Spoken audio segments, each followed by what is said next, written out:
Westerns and comedy on a Tuesday with episodes of Gunsmoke starring William Conrad from 69 years ago, The Lost Rifle. On that same Sunday, the 29th day of July, 1956, Fort Laramie starring Raymond Burr and The Nature Boy. We'll hear an episode of Tales of the Texas Rangers from 1950, The Trigger Man, an episode of George Burns and Gracie Allen for Spam, and The Kiddie Party from 85 years ago. And we'll wrap it all up with an episode of Lum and Abner. That's all coming up on this Tuesday. This is the 29th day of July, 210th day of the year, 155 days left in 2025. Cumberland School of Law, founded in Lebanon, Tennessee on this date in 1847. At the end of that year, 1847, there were only 15 law schools in the U.S. In 1907, Sir Robert Baden-Powell set up the Brownsea Islands Scout Camp in Poole Harbor on the south coast of England. The camp ran from August 1st to the 9th of 1907. It's regarded as the founding of the Scouting movement. Adolf Hitler became leader of the National Socialist German Workers' Party on this date in 1921. After a 12-year hiatus caused by World War II, the first Summer Olympics to be held since the 1936 Games opened in London. Jack Parr took over as host of The Tonight Show on this date in 1957. The National Broadcasting Company and its affiliated stations from coast to coast present the new Tonight, starring Jack Parr. And it's all live from New York. You know, this is an hour and 45 minutes a night, and I can't figure it out, really. It's a telethon, but I can't figure who it's for. But welcome all of you to the new Tonight Show. We have with us tonight some wonderful people. Parr would host the show for 5 years, leading into the era of Carson. The International Atomic Energy Agency established on this date in 1957. In 1958, President Eisenhower signed the National Aeronautics and Space Act into law, which created NASA. The first U.S. congressional elections in Hawaii as the State of the Union. And in 1965, the first 4,101st Airborne Division paratroopers arrived in Vietnam. In 1967, fire and explosions killed 134 servicemen when a rocket was accidentally launched aboard the USS Forrestal in the Gulf of Tonkin. Somehow a Zuni rocket has been triggered, roaring across the flight deck and hitting an A-4 Skyhawk. Flame from the A-4's ruptured fuel tank has enveloped the Skyhawk and her immediate neighbors. A portion of a Navy training video on that incident on this date in 1967. One of the survivors that day, future Senator John McCain. In New York City on this date in 1976, the Son of Sam killed one person and seriously wounded another in the first of a series of attacks. In 1981, the marriage of Prince Charles to Lady Diana Spencer. Charles Philip Arthur George, wilt thou have this woman to thy wedded wife? I will. Diana Francis, wilt thou have this man to thy wedded husband? I will. I pronounce that they be man and wife together. The couple would divorce about 15 years later, August 28th of 1996. British Prime Minister Margaret Thatcher, President of France Francois Mitterrand, signed the agreement to build the Channel under the English Channel on this date in 1987. The United Kingdom and France have decided today, on the basis of reports by experts, to link their two countries by a twin-bore tunnel under the Channel for rail traffic and motor vehicle shuttle trains. Later, a drive-through link should be built.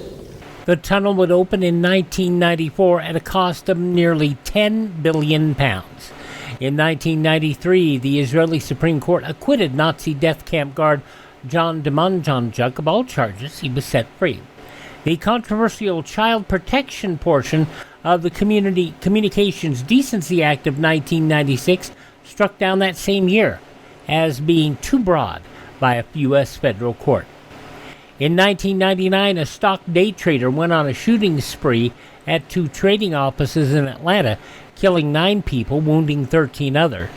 Gunman Mark Barton also found to have killed his wife and 2 children. He later took his own life after being cornered by police. Atlanta Mayor Bill Campbell said Barton reportedly upset over setbacks in the stock market. He apparently was a day trader at a brokerage firm and was concerned about financial losses. 2004, on this date, Massachusetts Senator John Kerry accepted the Democrat nomination for president. With great faith in the American people, I accept your nomination for President of the United States. Kerry would lose in a close race against George W. Bush.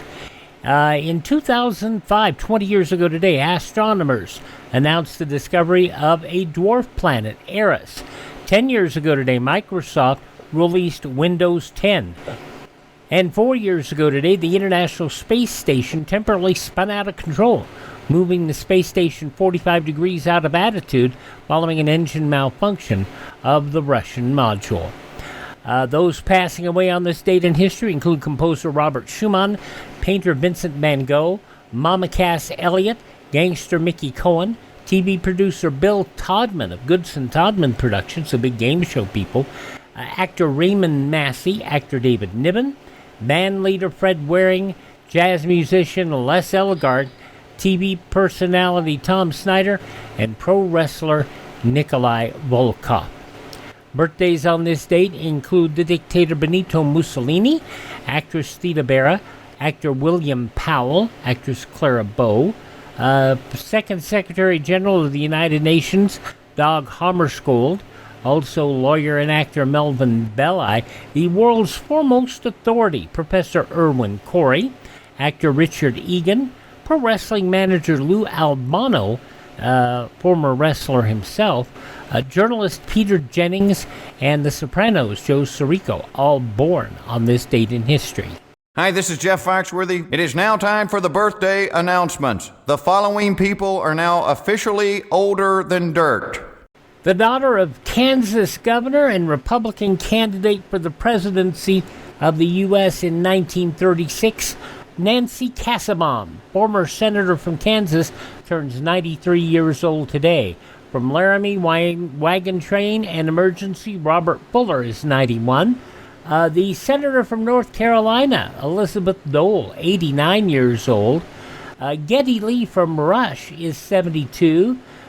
He was known in the wrestling profession as Big Papa Pump. The uncle of WWE's athlete Braun Breaker, Scott Steiner, turned 63 years old today. Singer Martina McBride, 59 years old. Actor Will Wheaton is 53. From How I Met Your Mother, Josh Radnor is 51. And from Days of Our Lives and Big Hero 6, Genesis Rodriguez is 38. Those just a few of the people celebrating the 29th day of July as their birthday. If this is your birthday... Hi, we're the 4 freshmen, and we just want to say, Happy birthday to you! We start off with Western Adventure, going back to a Sunday, 69 years ago, July 29, 1956. William Conrad as Marshal Matt Dillon in Gunsmoke.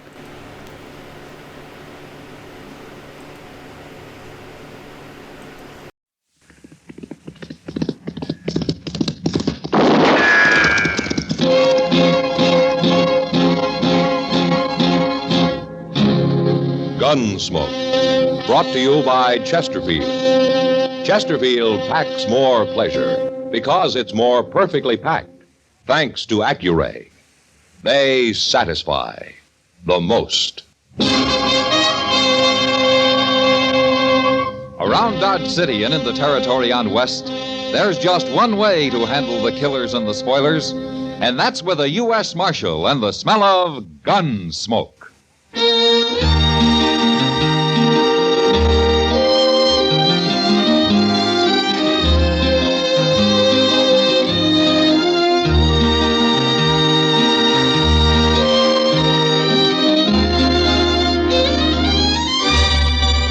Gunsmoke, starring William Conrad. The transcribed story of the violence that moved west with young America. and the story of a man who moved with it. I'm that man, Matt Dillon, United States Marshal. The first man they look for and the last they want to meet. It's a chancy job, and it makes a man watchful and a little lonely.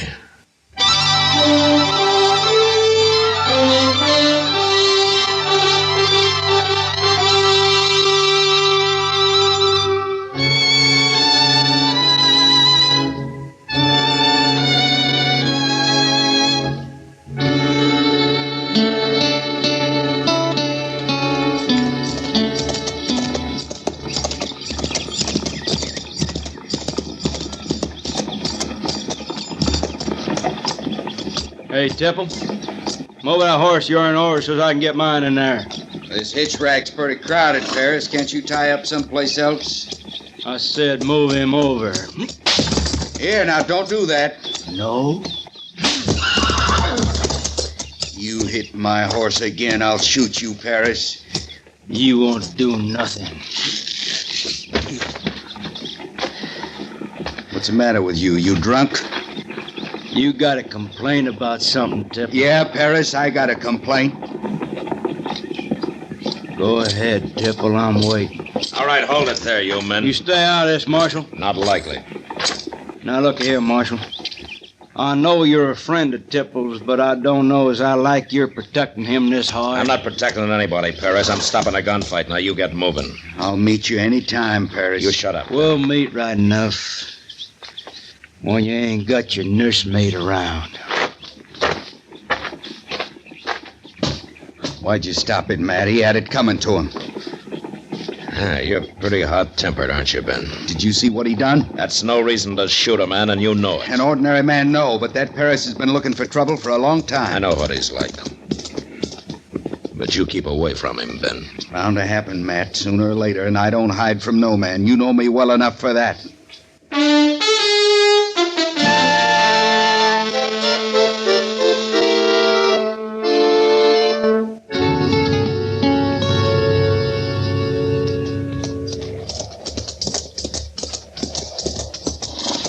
This doggone old river's awful high for this time of year, ain't it, Mr. Dillon? They must have been having some big rains up in Colorado.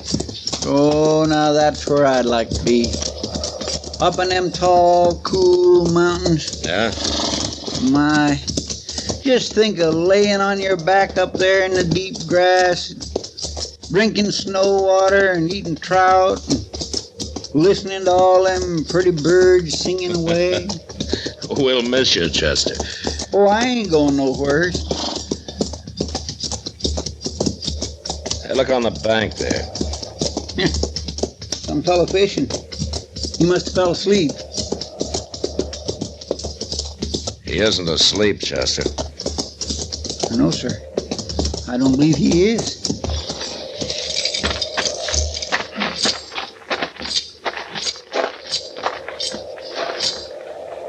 Why, that's Frank Parrish, Mr. Dillon. Yeah. Shot in the back. Well, that's terrible. There's his pole. By golly, he was sitting here fishing and somebody sneaked up and shot him. Oh, that's a mean way to die. We'll get a wagon and carry him back to Dodge. All right. Get on, Chester. What? I can't see nobody. All right, come out of there. You can't get both of us. Come out or we'll start shooting. Don't shoot, Marshal. I'm coming. What? Why, it's only a kid. Sandy Spangler. Andy, what are you doing out here? Nothing, Marshal. I was going to go fishing, but I lost my line. Well, why were you hiding in the brush there? Him. I heard a shot some time ago, and I come looking around. I found him laying there. And I got scared when I heard you ride up, so I hid. You didn't see anybody? Oh, no, I didn't see nothing. Whoever did it was gone. Oh, my goodness, Mr. Dillon. What is it, Chester?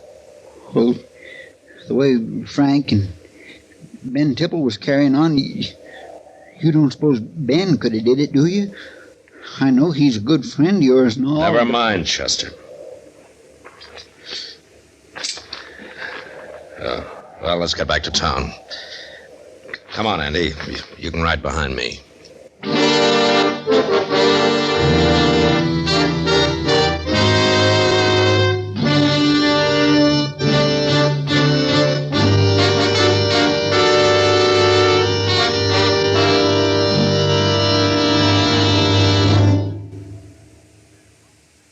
That whistling man, Bobby Haggart, really started something. Tonight, the Calypso Boys join in. Ready, amigos?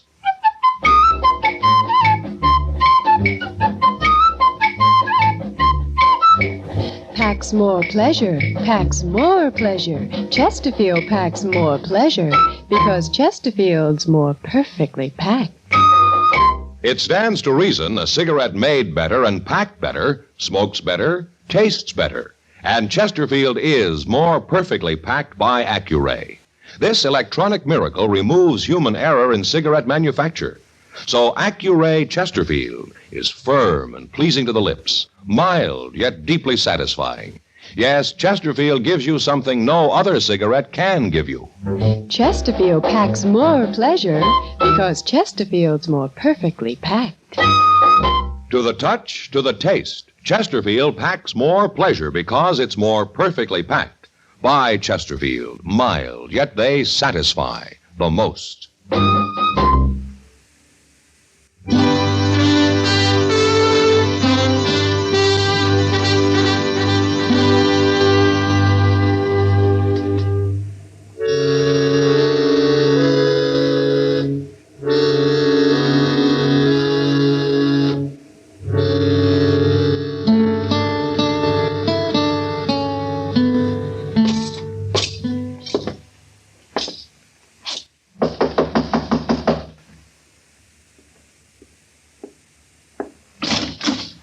Hello, Ben. Why, Matt. Come in. I was about to take a little nap. Now it's cooled off some. Ben, you heard what happened to Frank Paris yesterday? Yeah, I heard. Well? Are you asking me if I did it, Matt? Most everybody in Dodge thinks you did. And what do you think?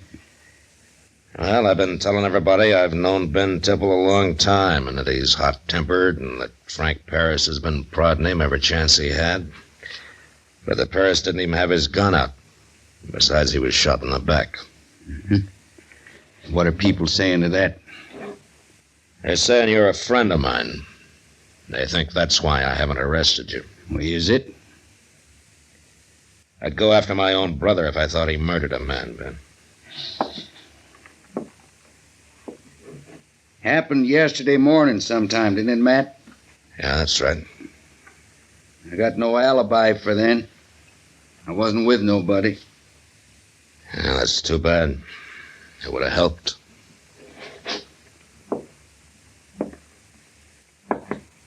I might have shot Frank Paris someday, Matt, but never in the back.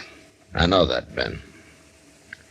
But until I find out who did it, you better lay low.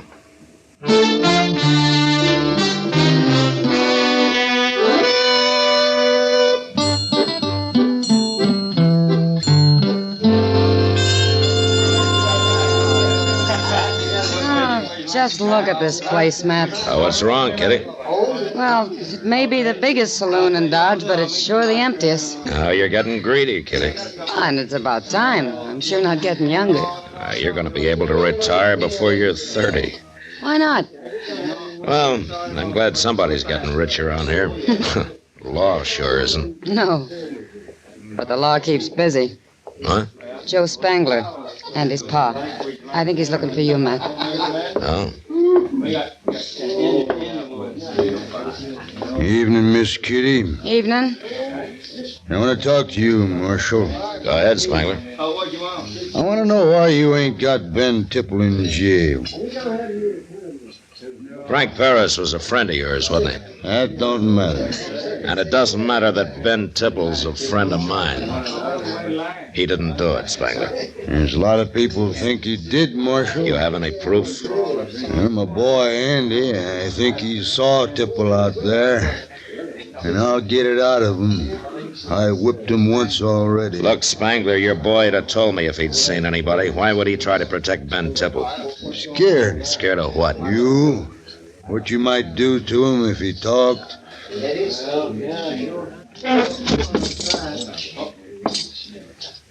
Now, just a minute, Spangler. And he's gonna talk. Before I'm through. You get out of here.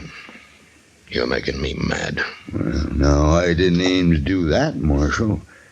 All I wanted is to get you to do your job before somebody has to do it for you. Easy, Matt. Yeah.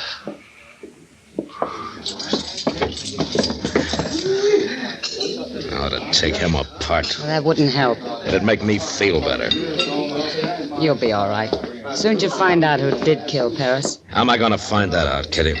With all this going on, he's as safe as a bear in a hickory tree.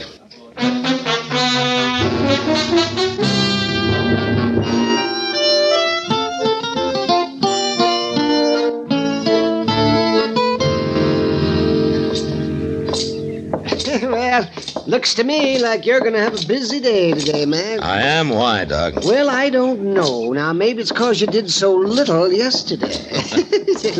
Do I owe you some money or something, Doc? Oh, no. You're all paid up, but, you know, man, I've been thinking. How much you want, Doc? Oh, $10 to do it. Yeah. Here you are. Oh, well, thank you. Sure, Doc. Just pay it back by Friday, that's all. Oh, no, wait a minute. You think I was merely asking for a loan? You have your own way of doing things, Doc. So's he. What? Look, that filthy Spangler. No. He's cuffing his boy around again. No, Pa, don't. I've had about enough of his ways. I warned you, boy. I warned you what you did. No, don't, Pa. I didn't mean to do it. You won't learn, will you? All right, that's enough, Spangler. What? Now, you just get out of here, Marshal. You ain't interfering in this. Let the boy go, Spangler. Let him go. I said that's enough.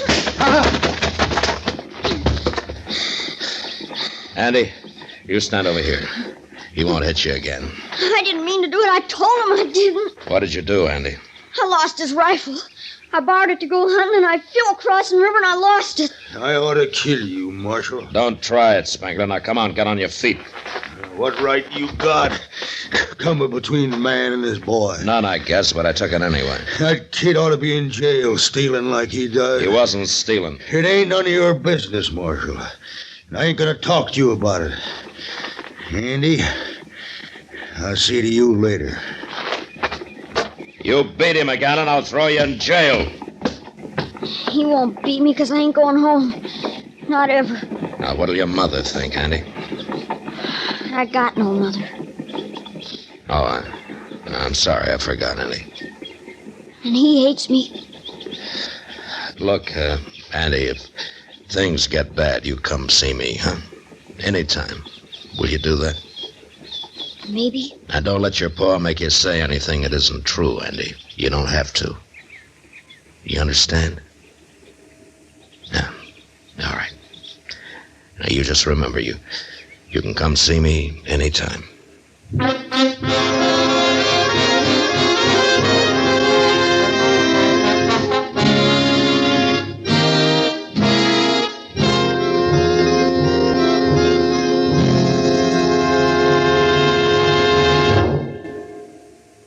Where are you listening to Gunsmoke? In your favorite easy chair? Or out driving? Oh, there you are. In the kitchen.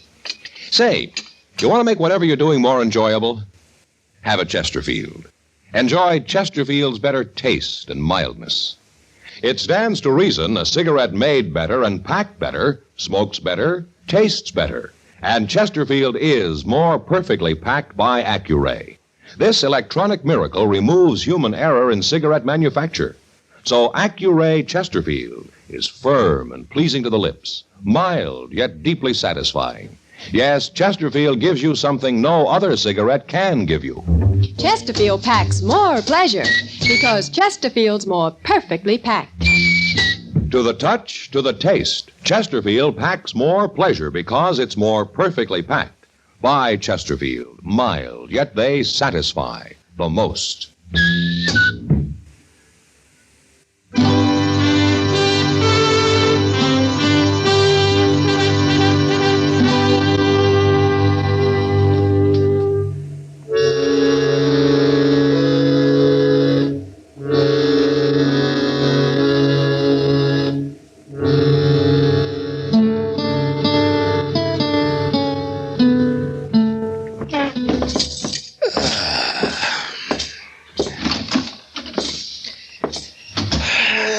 Ain't this a pretty night, Mr. Dillon? Look at all them stars up there just a-shining away. Yeah. And look at all those lights in the saloons just a-shining away. You ain't much of a nature lover, are you? Not while I got work to do, Chester. What work? Well, for the next few hours, I gotta walk around and try to make sure nobody's gonna get cheated or get too drunk or get killed, maybe. You're right. Sometimes that can turn into what... Well, looky there. It's Andy. Now, what's he up to? Marshal Dillon! Yeah, what's the trouble, Andy? They're in that alley right back there. Come on, hurry, come on. Well, who's in the alley? Paul and Ben Tipple. Paul's got him cornered. What? Paul's got the drop on him. He hid out in there and waited for him to come by. But how do you know? What were you doing there? I thought Paul was after me, but he's going to shoot Ben Tipple. I know he is. Well, maybe I can stop him, Andy. I hope so, but I don't know how. All right, let's slow down here. You wait here with Chester, Andy. I'm gonna go in there alone. I'm sick of arguing you, Tipple. Might as well admit it, and you know it. I wouldn't have minded shooting Frank Parrish, but not in the back. Not even him. I guess I'm going to have to kill you. You'll die yourself if you pull that trigger, Spangler. Marshal. Now, you drop that gun. No. He killed Frank Parrish, and I'm going to shoot him if I die for it myself. Don't be a fool. He's got my gun, Matt. Just stand steady, Ben. Marshal, Get back, Andy. I've got to tell you something. He slipped away from him, Mr. Dillon. It's terribly important. Help me keep an eye on Spangler, Chester. Yes, sir. All right, now, what is it, Andy? Hurry up. Bend over, I got to whisper. What? What's going on there? Never mind. You got two men who'll shoot you now, Spangler, and you better not try nothing. I'm getting mighty tired of this. What's that kid doing here anyway? Well, he didn't come here to murder nobody like his pa did. Ben Tipple's the murderer, not me. No, he isn't, Spangler. Tipple didn't shoot Frank Parrish. You said that before, Marshal. Andy did it. Andy? He just told me. What are you saying? It was an accident. He saw something move, and he thought it was an animal, so he fired at it. I don't believe it. The day he took your rifle. When he found he'd shot Parrish, he got scared and threw the rifle into the river. You tell him, Andy. It's true. I was too scared to tell anybody before. All right. You heard him, Spangler. Now put up that gun. I don't believe him. He's lying. You stay where you are, Marshal. Put up your gun, I said. Not hardly.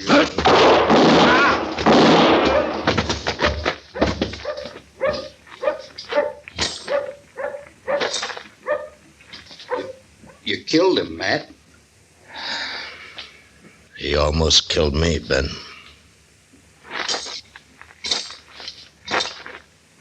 Andy, I'm sorry about your paw. But you go with Chester now, huh? He wasn't my pa. What? My real pa died a long time ago. My ma told me about it when she made me change my name. Oh. I guess that's why he never did like me much. Beat me all the time. Yeah. Marshal, What, Andy? when are you going to hang me? Hang you? For shooting Mr. Parrish. Is that what you've been thinking? I admitted doing it, didn't I? It was an accident, Andy. Nobody's going to hang you. Ben. What, Matt? He's a mighty brave boy. Yeah. Yeah, he sure is. Why, he spoke up just now to save my life, thinking he'd be hung for it, didn't he? Andy, how'd you like to come home with me? I got a place for a boy like you. You mean that? I sure do. Marshal, you believe me? You think he means it? Yeah, Andy. I think he means it.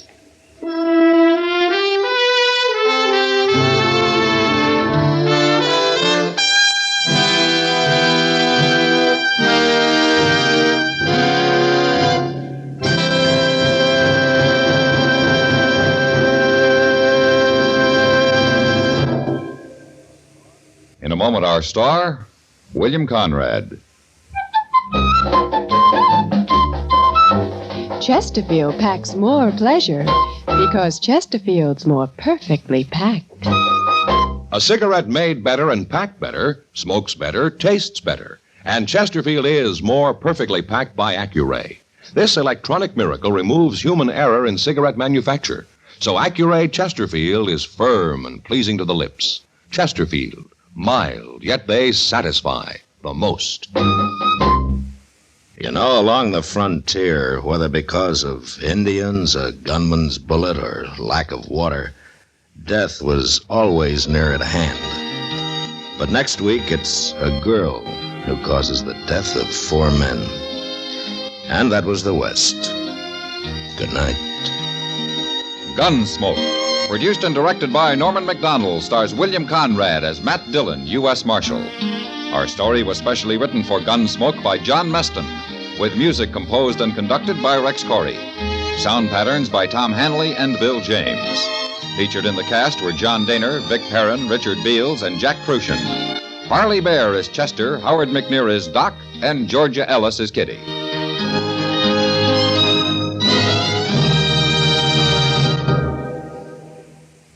Live modern. Smoke L&M. Live modern. Change to L&M. Live modern. Smoke L&M. Only with L&M can you enjoy the full, exciting flavor of today's finest tobaccos. No other cigarette, plain or filter, gives you the full, exciting flavor you get through the pure white Miracle Tip. So light up, free up, let your taste come alive.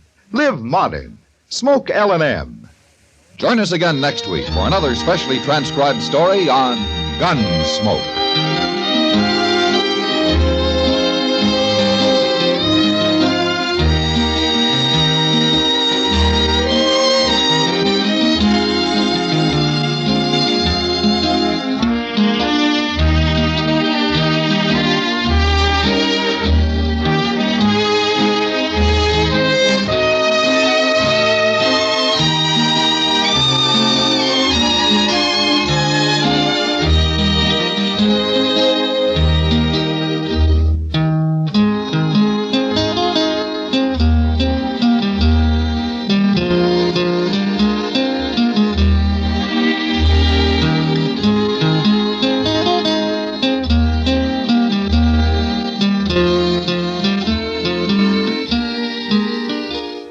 69 years ago, July 29, 1956, Gunsmoke here on Classic Radio Theater with Wyatt Cox.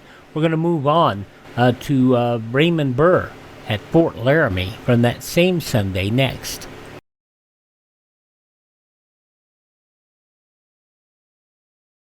Do you make it a habit to break the law? If you think not, what sort of driving habits do you have? Figures from the National Safety Council show that about 60% of the fatal traffic accidents each year involve the violation of one or more traffic laws. Many drivers just don't pay attention to the signs. Diamond-shaped, round, and cross-buck signs call for extra caution. Take it easy until the condition they describe has been safely passed. When crossing railroad tracks, watch for that second train you may not have seen. If there are any protective devices like flashing lights, wigwag signals, gates, bells, and lights, wait until they stop operating before stepping on the gas. These are your signs of life. Know them. Obey them. All right, we roll on here on this Tuesday Classic Radio Theater with Wyatt Cox with an episode of Fort Laramie starring Raymond Burr. This also goes back 69 years ago, July 29th, 1956.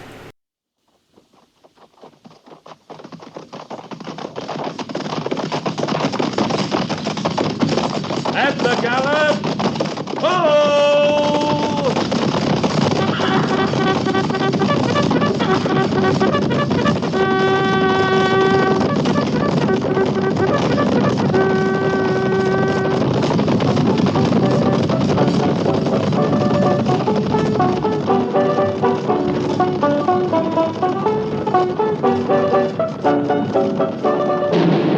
Fort Laramie.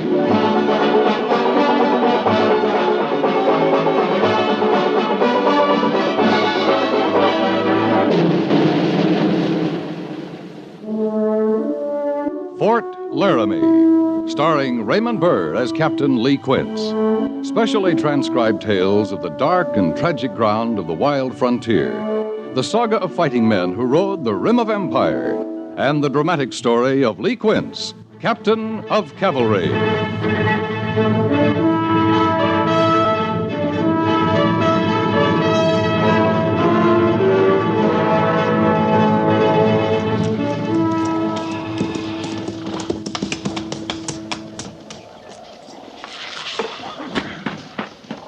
Might as well stay mounted, Sergeant.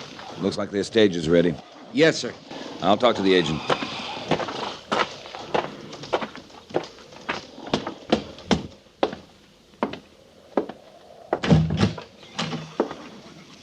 Morning, Mr. Church. Morning to you, Captain. Did you come for them? My orders say to meet Mr. and Mrs. Horace Quiring at the Red Cloud Agency and escort them to Fort Laramie. Good. That their stage outside? It is. Did you hear me say good? I heard you. Good. That's good for their leaving and good for good riddance, too. Bureau of Indian Affairs bothering you, Mr. Church? Bothering's a small word, Captain. I won't try to spell it all out for you. You wouldn't believe me if I did. Suffice it to say, I am played out. Well, if they're ready... The Indians are played out, too. What's the matter with them? You don't know these folks at all? Huh? The Major says Mr. Quiring has something to do with the Bureau of Indian Affairs.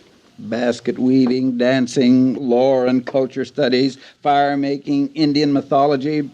Oh, I tell you, Captain, we've had a busy couple of weeks. Well, if he wants to learn about the Indians, he'd... Captain, he's been teaching. He's been teaching the Indians how to make baskets? That's the least of it. Him and his missus, too, touched up a few of the tribal dances. And that Gussie, she... Oh, say, your orders don't mention Gussie? Gussie? She's their niece. A great hand to go around and make fires, rubbing a couple of dry sticks together. Showed the Indians how, did she? Oh, they was amazed. Oh, you wouldn't leave Gussie here. Well, I mean, seeing her name ain't set down in your orders, you wouldn't do a trick like that to me, Captain. I'll take 'em home. Oh, good. Of course, that poses a problem, too. How's that? You gotta find 'em first. They lost? Always. Let's go, Captain.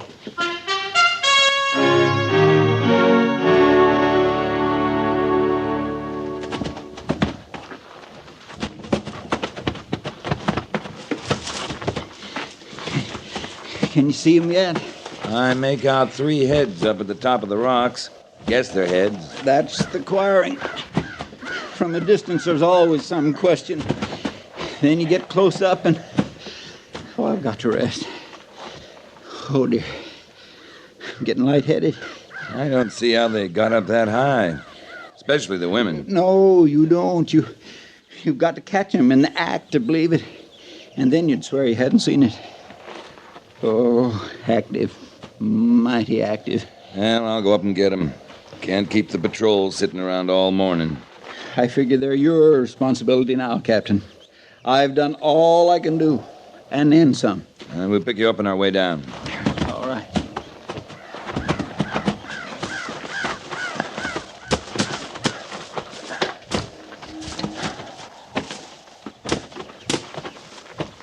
Oh, my. Yes. Mr. Quiring? Hush. I never hoped for this, truly. A Lagopus mutus. What's your Latin, Gussie? Lagopus leucurus. Strictly speaking, of course, it's a rupestris. But you can't blame the girls for being carried away. You talking about that bird there on the ledge? Well, I know you're going to tell me it's a white-tailed ptarmigan. But in bird circles, it's a... It's a grouse. Well, yes, if you want to be blunt, it's a grouse. Horace, Right here, Winifred. Only in the broadest sense is the ptarmigan a grouse. A kin, I'll give you. Nothing more. Remember, Uncle Horace? Aunt Winifred's last paper before the Ornithological Society definitely established the ptarmigan as a gallinaceous bird akin to the grouse. Oh, you see, young man, you want to have your facts well in hand before you take on the Quiring girls. Oh, see, by the way, who are you? I'm Captain Quince. I'm in charge of your cavalry escort to Fort Laramie. Oh, yes, indeed, of course. Well, now, I'm Horace Quiring. Oh, and this is my wife, Winifred, and my niece, Augusta. We call her Gussie. Gussie. Girls, Captain Quince. Ma'am? Miss? Shake hands, Captain. Yes, ma'am. My goodness, Quince. Well, she's thinking of the Australian black ash. Oh? Indeed, I'm not, Uncle Horace. We studied the quince at the seminary. I'm thinking more in terms of the pear-shaped fruit of the Pyrus Sidonium. Well, she has you there, Horace. Oh, yeah. I warn you, Captain, they keep a man on his pace. Well, shall we make our descent? Yes, I kind of think we better.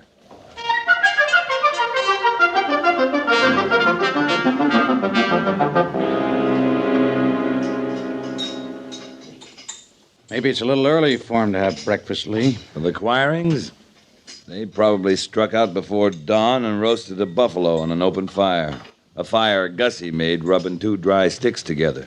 I know you don't like your assignment, Lee, but there's no cause to exaggerate. I thought the Indian agent was exaggerating, too.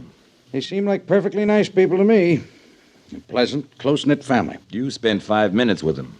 Never got past how to do. Mrs. Daggett was leaving on the stage. I explained that. That's all right. Maybe it's better you find out for yourself. Indian agent says they know more about Indians than the Indians do. They might start telling us how to run the guard mount. I wish they'd come. I'm starved. Maybe they're lost. Oh, that's ridiculous. Well, the Indian agent says they're always lost. You see, they go climbing around a lot, looking for birds and things.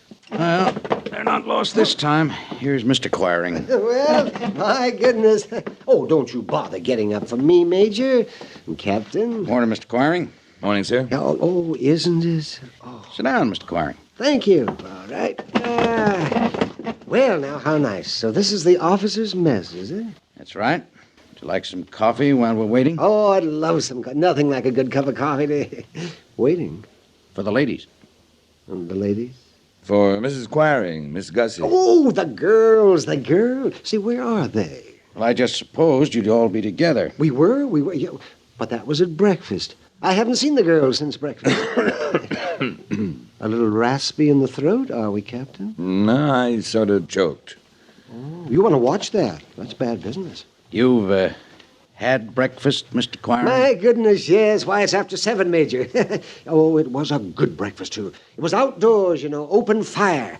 All the sounds of the aurora as the sun came up and shone with its full glory on Laramie Peak. You say an open fire, Mr. Quiring? Yes, Gussie insists on an open fire. Ever since she learned how to... well, the things young ladies learn in seminaries these days. My, just open your eyes. Mind telling us what you had for breakfast? Not at all. Glad to. Winifred's department, the food. She made the boast. But to tell you the truth, I never thought she'd bag it. Well, sir, she wasn't up in that canyon 5 minutes until... Bang, bang! Oh, I'm sorry. I hope I didn't frighten you, Major. No. I'm all right. Bang, bang. What, Mr. Quiring? Oh, breakfast. Yes, breakfast. It wasn't a buffalo by any chance. Oh, no. A buffalo. I don't believe Winifred could have bagged a buffalo. No, it wasn't a buffalo. No, I didn't think it would be. No, it was an antelope. Say, that is a bad throat you've got there, Captain. I guess it comes from exaggerating things. Wouldn't you say, Major? I've got some business to attend to. Better get over to headquarters. But you haven't had your breakfast, Major. Well, I'm not hungry. Oh, no. I'll bet Winifred could tempt you with some of that antelope. Oh, my. Delicate, succulent. I hope their foray into the woods was successful.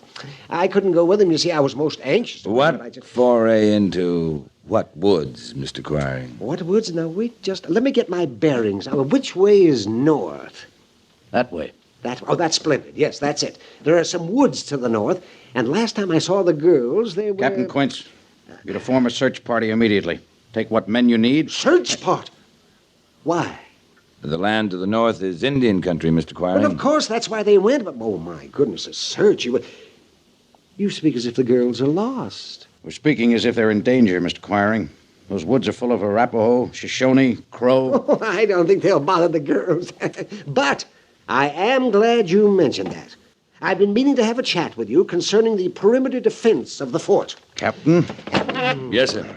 Move out. Yes, now, Major... Right away, sir. I noticed last night a tattoo. It seemed to me it would make the slightest...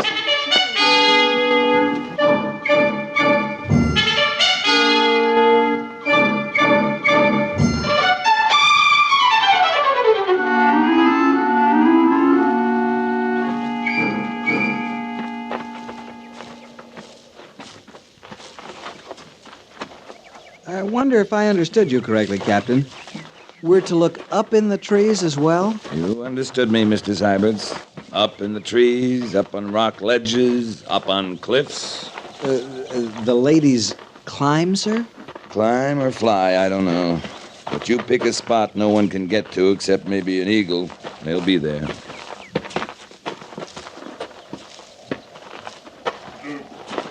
Captain. Shh. Ahead of us, Mr. Syberts.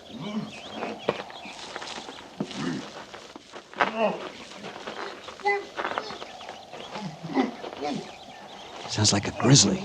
Like no grizzly I ever heard.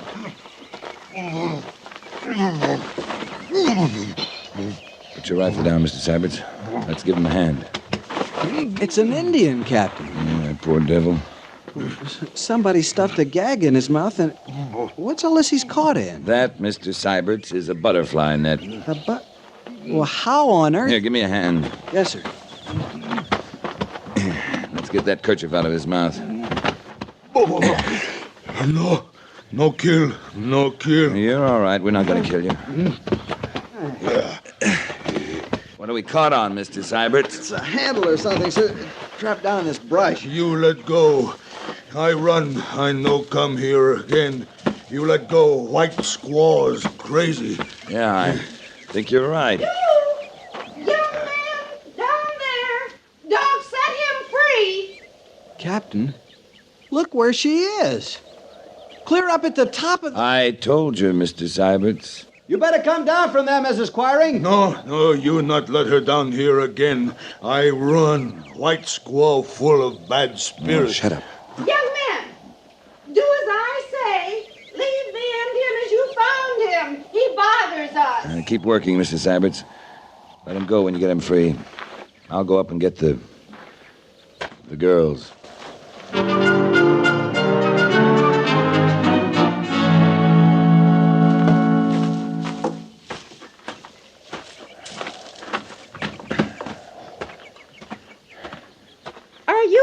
Of hearing, young man. I hallooed you on 2 occasions about the Indian, and I heard you, Mrs. Quiring. And you deliberately let him go after I told you he bothered us. He won't bother you anymore. See down there? He's running like fired on. They've flown, Aunt Winifred, but with all the commotion, who can blame them? Indeed. First the Indian, and we silenced him. But now... just look around down there, Gussie. Enough army to... Have you lost something important, Captain? Ma'am,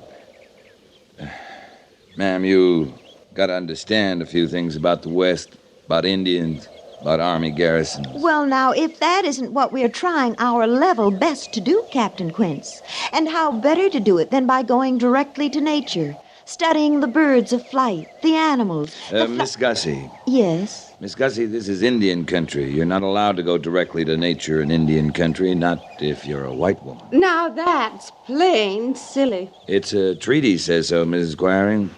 Took a long time, talking, negotiating, giving and taking.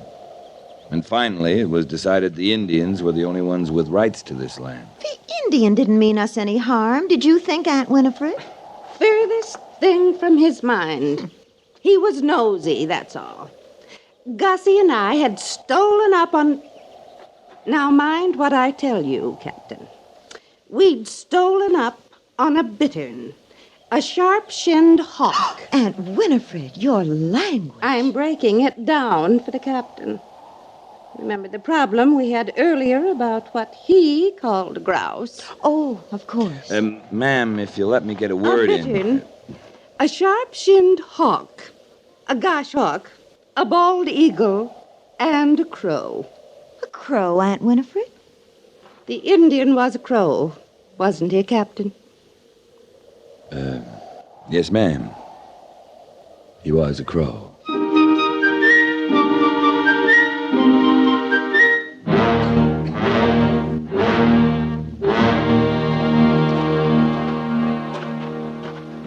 And to use her words, Major, when the crow persisted in making so much noise, we did the only reasonable thing. That's when they dropped the butterfly net on him and gagged him with a kerchief. Wait a minute, I've lost track. Is this crow a bird or a... Indian. Captain, the Army's been my life for 15 years. But this business with the Quirings may bring it to an untimely conclusion. I'm about to write Washington that if they send another party out here in the name of investigating anything, I'll resign. How long the Quiring's going to be putting up here? He hasn't said. But this is an order, Captain. From now on, I'm assigning you to a full-time watch on the three of them. We can't always be sending search parties out to find them. There's no watching the three of them at one time. They got a way of pairing off or striking out alone. And assign a man to each of them. But I want them accounted for at all times. Hope we don't have any Indian uprisings before they leave. We couldn't spare the men to fight them. Oh, no. Yeah? That'd be Mrs. Quiring. What on earth's she doing with Sergeant Gorse? Talking to him, anyway. I'd have to get closer to find out what about. You go ahead, Captain. I'm going over to the Sutlers. I just remembered Mrs. Daggett's out of Hatpin.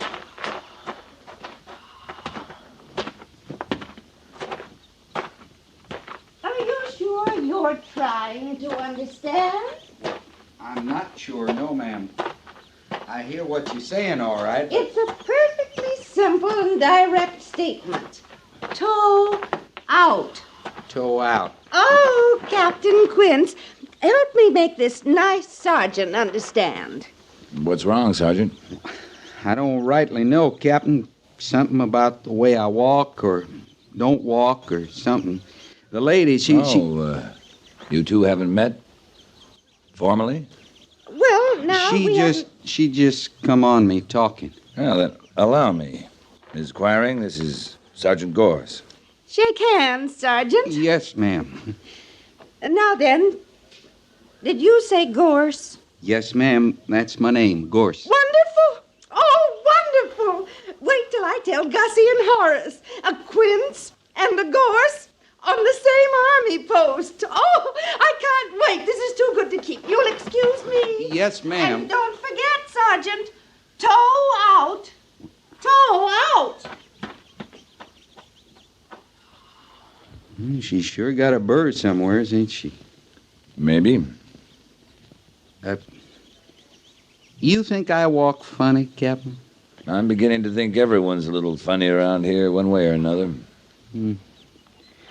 My name. What's she going on about my name for? Well, she knows what it means. Well, what does it mean? I don't know. Now, me, I got a couple of choices.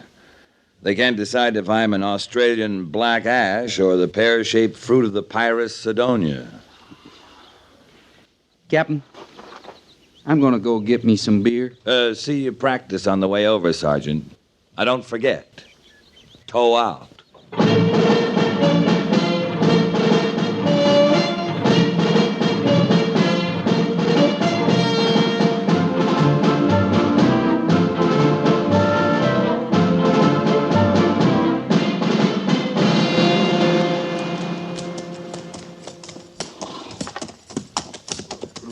Now, you just got to make up your mind to stay put, Mr. Quiring. We can't come looking for you every now and then. Well, I've never lost, you know. Never. I always know where I am. I have maps and charts. Well, it's more that I don't know where you are. Oh, then you're lost. No, sir, I'm not. I'm just... Oh, well, that's a different matter entirely. But don't worry, I'll get us back. I have maps and charts and things. Can't understand Winifred, though. That's my wife, Winifred. Yes, sir. It's not like her to steer me wrong this way. Usually, Winifred's word is her bond. She says something, it's true, but this time she... by the way, I don't believe I caught your name, Sergeant. My name's Gorse. Oh, yes, Sergeant Oh, that's a fine name. Imagine you're quite proud of it. Did you say Gorse? I sure did. Oh, my. Well, that's a good one. Well, now, the joke's on me, Sergeant. It is, huh? Yes, Winifred didn't steer me wrong at all. She said... Oh, my, this is rich. Yes, it is. It's rich. She was telling me about the gorse, you see. And I was quite naturally excited about that. Why? Well, for a good reason, I assure you. You don't run into gorse every day, you know. Well, I don't, but... Now, look here, Mr. Quiring. Well, I quite naturally assumed that Winifred was referring to the common furs, or whin. And that's why I struck out to see it. Perhaps snip a sample or two. I sure don't know what you're talking about. And your wife. I hear everything she says, and I don't know what she's talking about neither. Well, then as I rode out, I got to thinking, perhaps Winifred wasn't referring to the common furs or whin at all. Yes, I said, well, it's been years since I read her paper on the gorse, but I remember the main points, all right. So let me see now. There's the gorse linnet, the gorse chat, gorse hatch, gorse hatcher, and gorse thatcher. What are you talking about? All them gorses? Oh, my. Oh, now, say. Oh, shame on me. Well, I never remember to keep it simple for the layman. Will I never remember? Well, to begin at the beginning again. We're back now to the firs and the wind. That's very like juniper. That last bunch with all them gorses in front of Birds. Yeah, songbirds, many of them. You like birds. Is that what you're saying? Do I like Oh, my dear gorse. Birds and I... Oh, I'm sorry, but a sergeant named Gorse... Well, Winifred will just have to do a paper on that. Oh, we got a lot more interest in birds than that out here. You do? Oh, sure. What? You don't want to mess around with common old gorses when you can come up on say the jayhawk. Yeah. He flies backwards, you know. Backwards? Yeah. Then there's the mugwump. Mugwump? Mm-hmm. Did you say mugwump? My goodness, I thought they were extinct. Oh, no. No, we got them all over out here. Then there's the three-footed firebird. Three-footed? Stands on one, rubs his other two together, and makes fires. Gussie will be thrilled.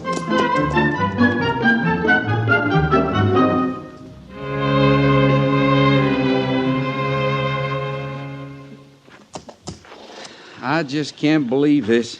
That's why I come up here, Captain. They're really leaving? That's what they say. Pushing farther west on the trail of a three-footed firebird.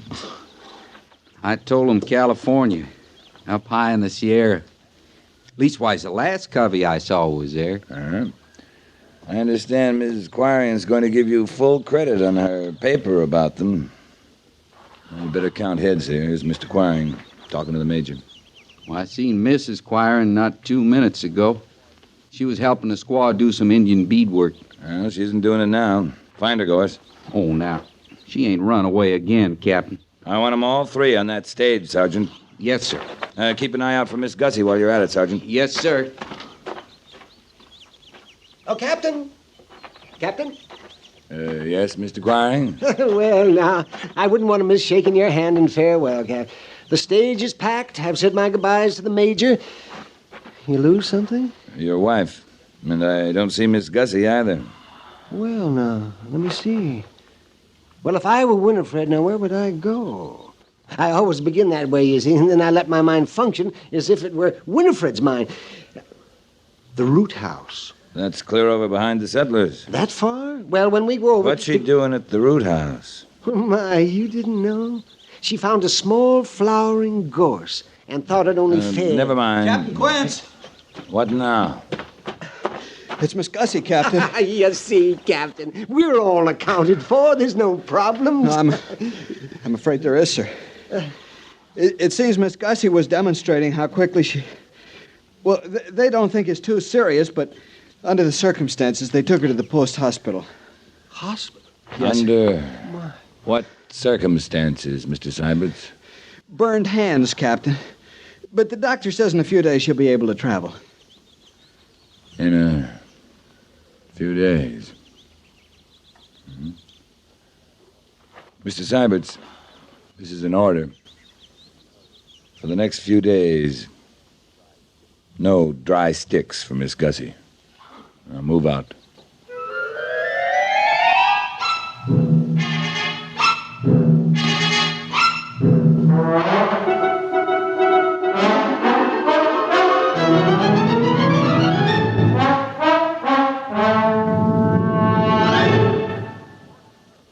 Fort Laramie is produced and directed by Norman MacDonald and stars Raymond Burr as Lee Quince, Captain of Cavalry, with Vic Perrin as Sergeant Gorse.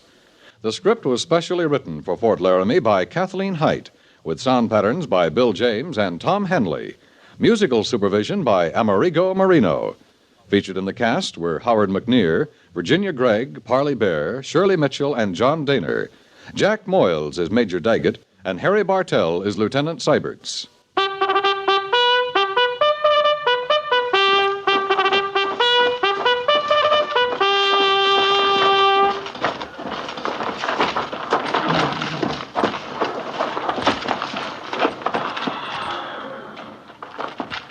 Company, tension! Dismiss!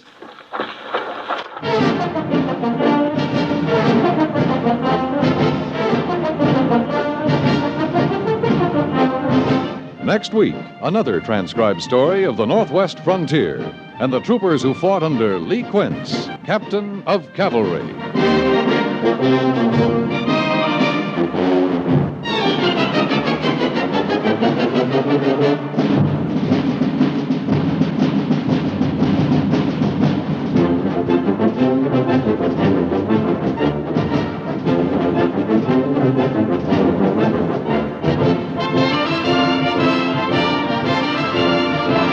Yours truly, Johnny Dollar, is no signature on a Valentine. Not that our danger-loving insurance investigator is opposed to romance. It's just that the detective's profession calls for a pragmatic approach to life if he wants to go on living. That's why, no matter how lovely a lady may be, and no matter how attracted to her Johnny Dollar may be, solving the particular case he's working on always takes precedence over sentiment. The case he's working on now calls for courage as well as caution, and it's a baffling mystery thriller you'll enjoy following clue by clue as you listen to yours truly, Johnny Dollar, Monday through Friday evening on most of these same CBS radio stations.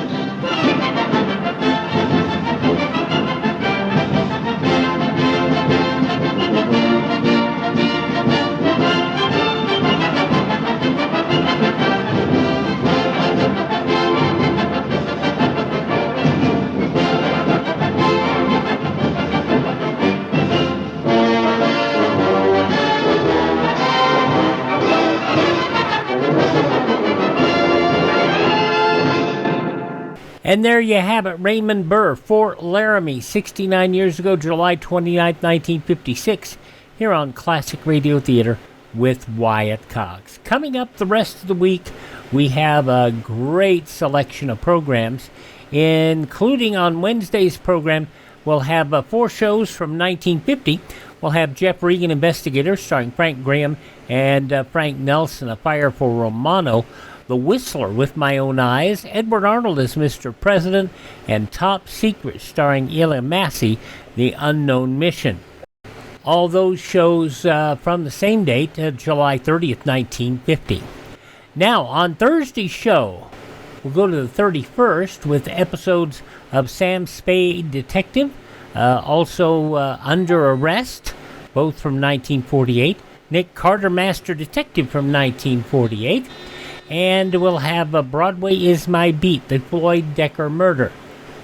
That is, those are actually from the first of the month. Yeah, So that's the Friday show. The Thursday show will be Our Miss Brooks, Granby's Green Acres, and the Chase and Sanborn Hour.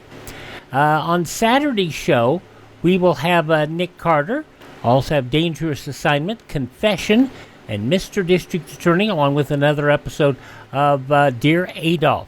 On Sunday's show, we'll have the lineup, The Hit and Miss Driver, Somebody Knows, also from 1950, the CBS Radio Workshop, one of my favorite Subways Are for Sleeping, and Inner Sanctum Mysteries from 1941, The Telltale Heart. Monday, Philip Marlowe, starring Gerald Moore, The Long Way Home. An episode of Suspense from 1957, DeForest Kelley, in his only suspense role, The Flesh Peddler.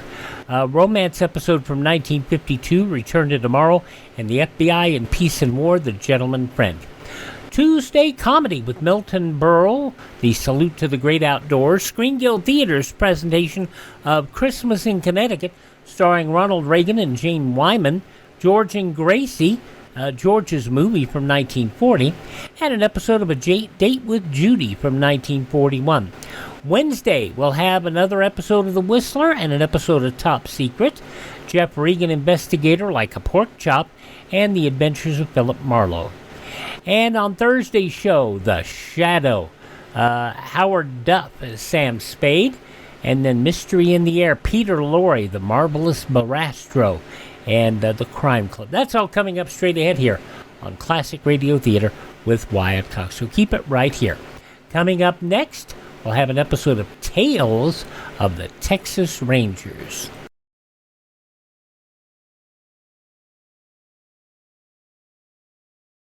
How many people are there in a crowd of 10 million? Do you have any picture in your mind, or is that figure too overwhelming? Well, 10 million is more people than there are in Chicago, Philadelphia, and Los Angeles combined. And that's how many men, women, and children in our country are suffering from some form of mental illness. Yes, 10 million. Among that 10 million, maybe there's someone you know, a neighbor, friend, or a relative. So you see, mental illness is a problem that concerns us all. And that's why we are all being asked to give to our local mental health campaign to fight mental illness. The best weapon is research. Research to find out how to prevent mental illness. Your doctors can be helped by your dollars. They can learn enough to really lick this number one problem, mental illness. The victims of mental illness need your help desperately. Give to your local mental health campaign. Now on Classic Radio Theater with Wyatt Cox, Joel McCrea, Tales of the Texas Rangers, 75 years ago, July 29, 1950, the story of the Trigger Man. Wheaties presents Joel McCrea in Tales of the Texas Rangers. On stage tonight, transcribed from Hollywood, another in the Wheaties big parade of exciting half-hour presentations.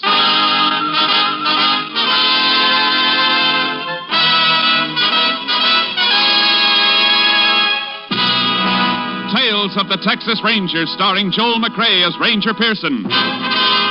Texas, more than 260,000 square miles, and 50 men who make up the most famous and oldest law enforcement body in North America.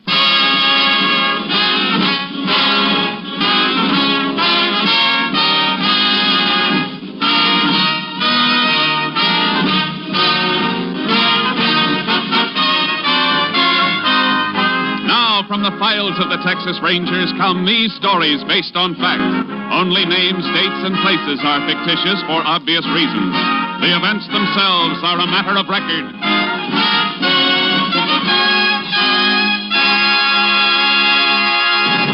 Case for tonight, the Trigger Men.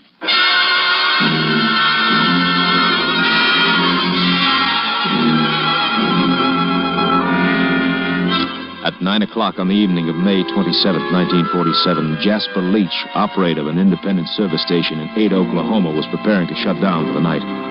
Suddenly, two men in a green convertible pulled into the service island of his station. Close for the night, fellas. Pumps are all locked. We gotta get some gas. All-night place on the highway south, mister. Big station. You're heading that way. I don't like big stations. We're gassing up right here. I got a tire you can fix. Now, look, I told you I'm close for the night. Hey, stop the chatter, will you? I heard him, Hick. Now get moving, or I'll put a slug in you. All right, mister. I ain't arguing with a gun. He gets that pump going. Make him fill a couple extra 5-gallon cans, Pat. All right, Joe. Stop playing Napoleon and get that flat spur out if you're so hot for action. Okay, but let's take it up, eh? Well, come on, Hayseed. Get with the pump. Keys are in the office. Well, let's get them.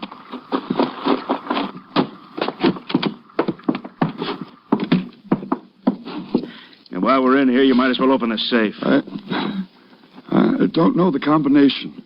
Yeah? Oh! I said open it, you hick. All right, mister, I'll open it. But you ain't getting away with this. Not by a dang sight. We'll talk that over later. Just you and me, hick. Just you and me.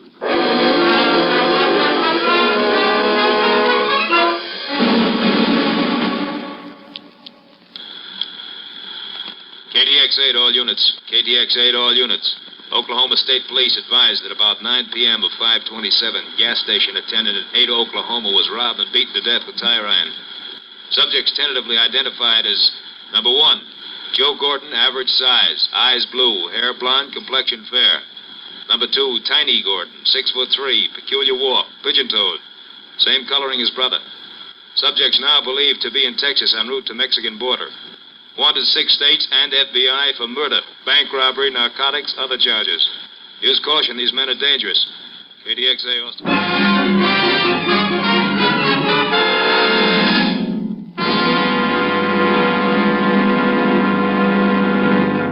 Tales of the Texas Rangers will continue in just a moment.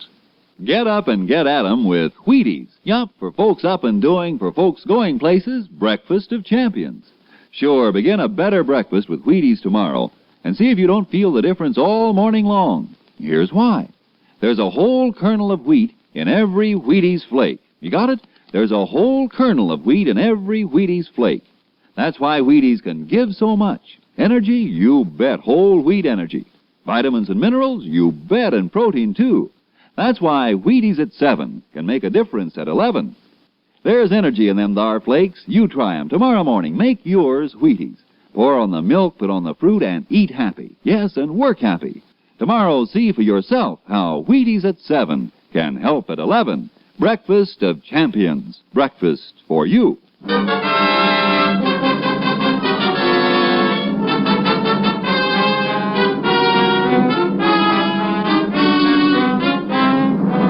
There were no further signs of the Gordon brothers on the night of May 27th. But on the morning of the 28th, Captain Stinson of the Texas Rangers received a report that looked like a lead and immediately sent for Ranger Jace Pearson. You send for me, Captain? Yeah, Jace. I want you to get right over to the General Hospital in Palo Pinto County. Been a double shooting. Deputy Sheriff and his son. Where'd it happen? Near Mineral Wells, but check the hospital first. Shooting took place during the night. Rancher found the men this morning. Mineral Wells, that's on the road south from Ada, Oklahoma. You think it might have been the Gordon brothers? It smells like them. They were headed south, according to all previous reports. I figure they're making their run for the border, and they'll kill anybody who tries to stop them. Sure looks that way. The deputy never saw who gunned him, Jace. If he can talk, get all the information you can. And if it looks like the Gordons, stay with it all the way. We don't want them to get across the border. I understand. Judging by their past movements, they steal cars and dump them for new ones at regular intervals before they get too hot. So don't pin too much on any car descriptions. I won't. I'll see you later. Oh, Jace. Yeah? You get anything hot, report it by phone. If I have anything for you, I'll have the radio dispatcher tell you to call in. The men we're after might have a shortwave set. Right, Captain. One thing more, Jace. This department hasn't lost a man in a long time. Let's keep it that way. Yeah. I wouldn't want to be the one to spoil the record.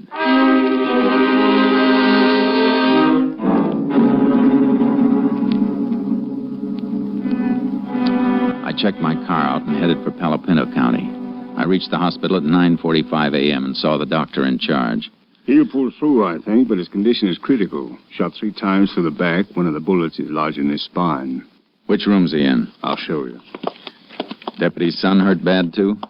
Too bad, Ranger. Dead on arrival. He know it? Yep, he knows. Be better if you could wait. I wish I could. I can't. I understand. He's in here.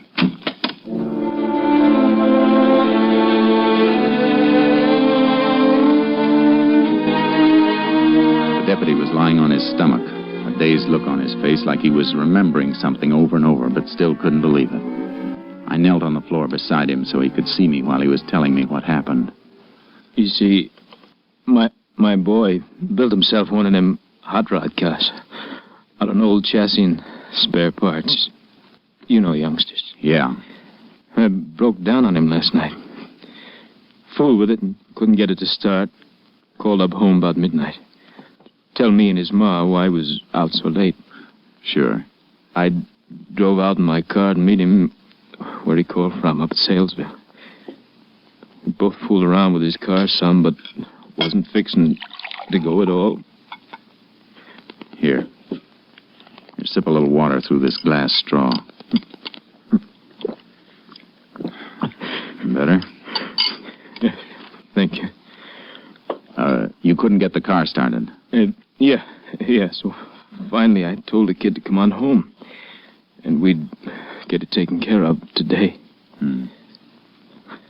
Reckon that don't matter none now. What happened on the way home? We passed the carpet place. Big place. He raises silkworms. Here, let me fix that pillow for you a bit. Thank you. Worms feed off in the leaves of the mulberry trees. We was passing the grove, Carver's mulberries. I spotted a fire, little campfire like deep in the grove, almost out of sight. I see. Thought I'd better stop and have a look. The kid, he wanted to get out of the car with me. I don't know why I let him, but I had no way of knowing. No, of course, you couldn't know. We walked in. I guess they heard us coming. One of them kicked at the fire. I saw his shadow. That's all. I yelled at him to stand where they was, and they started blasting. Go on. I turned, pushed the kid down. Something hit me in the back. I went out. When I came to, my kid was lying there, just a couple of feet from me. 15 years old. All right. Don't try to talk anymore. Get him for me, Ranger. Please get him. Me and my kid.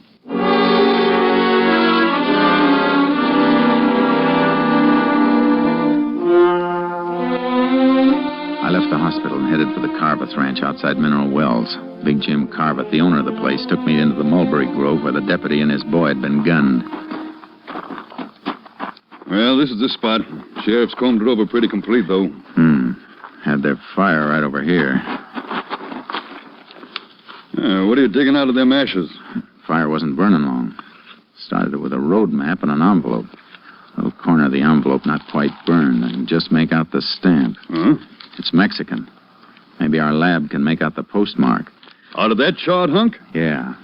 If I can slide it into this fresh envelope without breaking it up too much. You fellas sure can figure a lot from a little, I reckon. Sometimes. When they left, they went through there toward the road. How do you know that? Here's the mark where the fire was kicked. Steps from it move that way. It might have been the sheriff and his men. Not in low-heel Eastern boots. See the impressions? Oh. One set, same as yours or mine, except for the difference in boots. The other set scuffs in at the toes. Man who made those is pigeon-toed. You sound like you could draw a picture of them. I could now. Let's see where these prints lead.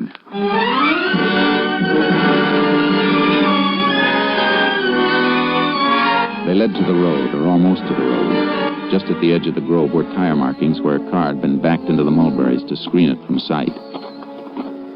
Yeah, this is it, all right. Can see where it scraped the branches. Did more than scrape them.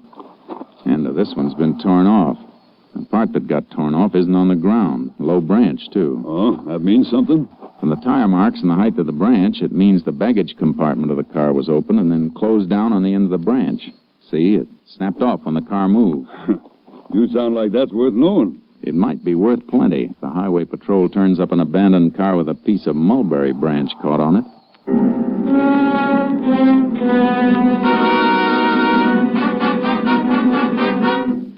I drove back to headquarters and turned the charred envelope over to the lab. Then I went in and reported to Captain Stinson. Sounds like the Gordon brothers, all right. I'd bet on it. And if they're in the habit of ditching their cars, we better check on all the stolen and abandoned. We find the car, we'll know which way they're headed.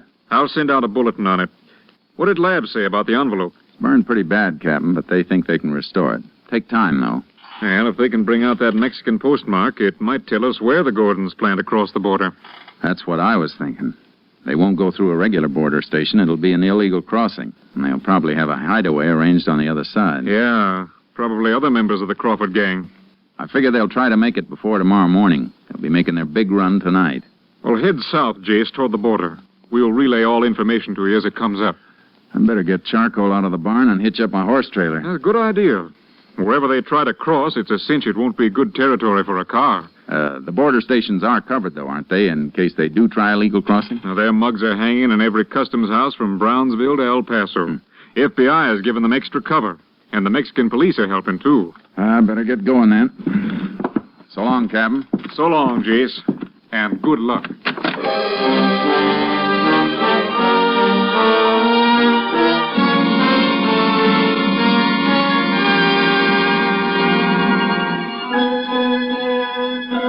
I loaded charcoal into the horse trailer and headed south, aiming for the center of the border near Valverde County so I could change my direction fast either way. I kept a lead foot on the gas pedal. Towards sundown, I was just outside El Dorado when the radio dispatcher came through telling me to call headquarters. I got Captain Stinson on long distance. That Mulberry branch is paying off, Jace. Abandoned car with a piece of it caught in the trunk has just been found in Fort Stockton, Pecos County. How long ago? Less than 15 minutes. And the motor was still warm. Highway Patrol is throwing up roadblocks at all points, south and west. They can't be far out of Stockton. Must be planning to try a border crossing in Presidio or Brewster County, then. Any report on that burned envelope? Still working on it, Jace. You better head for Fort Stockton. If they do get past our block, they're within 90 miles of the border. I'll do my best, Captain. So long.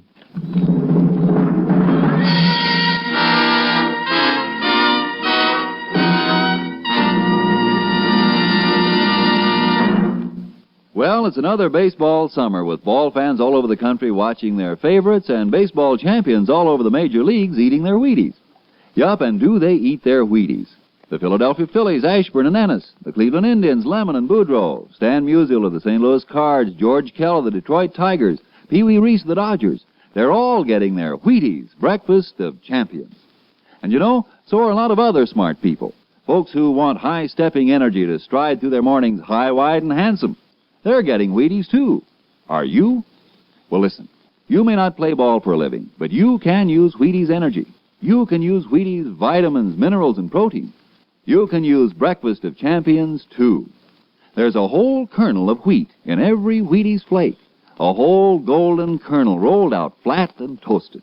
Yes, there's a whole kernel of wheat in every Wheaties flake. That's why Wheaties can do so much and help send you through the morning on high. That's why Wheaties at 7 can help at 11. You have some.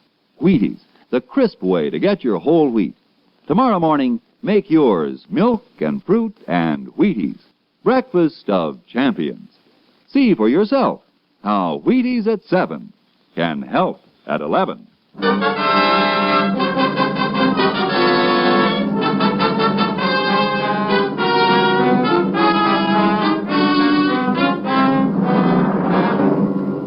I started for the roadblock area in Pecos County, but I never got there. I was still 50 miles away when headquarters radioed me to contact them by phone. Had a feeling the news wasn't going to be good, and it wasn't. We can forget about Pecos County, Jace. The Gordons broke through our roadblock. Where? Back road near Hovey. They turned a Tommy gun on the highway patrol and a sheriff's car. Kill anybody? 2, and 2 more badly wounded. The men were just found when they didn't answer a radio call. Happened 2 hours ago. Then the Gordons could be at the border by now. The wildest part of it, Jace. And you'll have to guess what... Just a second. I didn't say for me. All right. Okay, thanks. Here it is, Jace. Lab report on the burned envelope. Where was it mailed from? Boquillas, right across the Rio Grande from the Santiago Mountains. That country's murder. Worse for them than for us. River swollen by spring rains. They'll need a boat to cross. County sheriff can beat through the mountains with posses. 10 miles each side. I'll get as close as I can by car, and then Charcoal and I'll ride in. If the posse will corner them, we'll have them. You're the closest ranger unit, Jace. But those men are dangerous. You want to wait for some help? No time for waiting. Now's the time for getting them. You'll hear from me.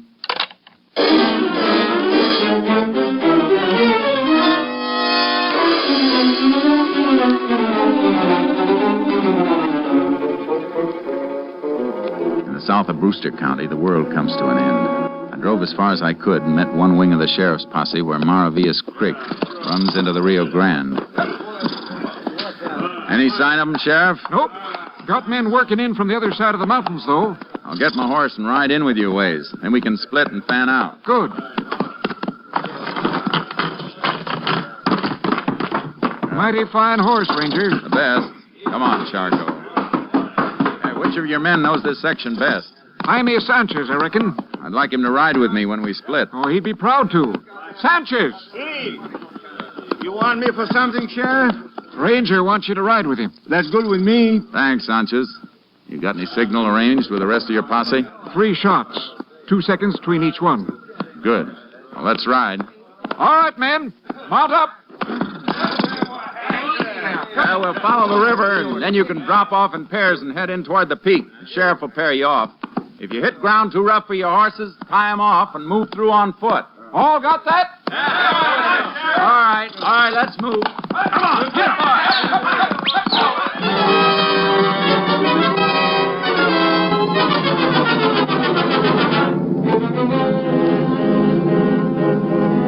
We moved along the river, closing the circle and hoping that Joe and Tiny Gordon were inside of it. The country got rougher, and no horse could have taken it without the light of the moon. Posse paired off and thinned out. Finally, the sheriff and his last deputy turned off, and Sanchez and I went on alone. How far are we from Boquilla, Sanchez? About 5 miles, senor, and we'll be right across the Rio. We better turn toward the peak, then. We can't go in very far in the horses. Maybe we should leave them right here. Easier to find again. You're probably right. Whoa, boy. Oh. Tie him off over here. See? There are some cabins up here in the mountains, but the men we are after wouldn't know about them. What kind of cabins? Old hunters' cabins from long ago when there was good hunting. But most of the game is gone. Nobody lives in them anymore. No, but the Gordons might know about them anyhow. You said they do not know this country. Yeah, they could have been told. They're meeting somebody in Mexico. Some of their gang might have come through here before. That's why they picked this spot. They're in such a hurry, though, I don't think they would stop. Yeah, they would if the big boy got tired. The big boy? Yeah, Tiny Gordon, he's pigeon-toed. Something wrong with his feet. He's big and heavy and carrying a lot of weight. He's going to slow down in this country. I think you're right, Ranger Pearson. He ain't got good feet. He slow down plenty in here. The cabins in the territory we're covering? See, 2 of them. Well, let's take a look. See, the first one is right up this way to the left, about 2 miles in.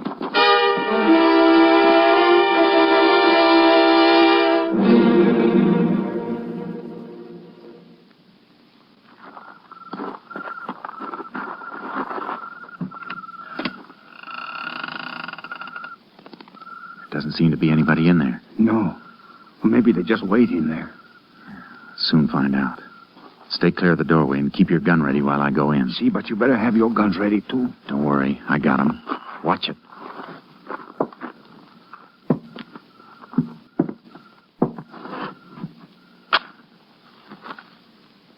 Nobody here. Come in. Lamp here. I'll light it. Something wrong with the lamp, senor? No, but I don't think I'll light it after all. Use your flashlight instead. See? There. Feel the glass. The lamp chimney. It's warm, senor. Used less than half an hour ago. Could any of the posse have reached here before us? I don't see how. They all turn in further back. I mean the group working in from the other side. No, they came all the way from Hot Springs, further than where we start. That's where the sheriff's deputy went to get them. Flash your light around a little. See? Wait, turned on that chair again. See? Look. Dust wiped off it. Somebody sitting there not long ago, a scraped spot on the floor. Sat with his legs straight out. That scraping was done by his heels. See, you have a good eye. I think I'll sit down there and stretch my legs. My heels reach those marks? No, not quite so far, but why do you do that? Because I'm 6 feet tall. The man that sat in that chair is taller. Tiny Gordon is 6'3". Come on.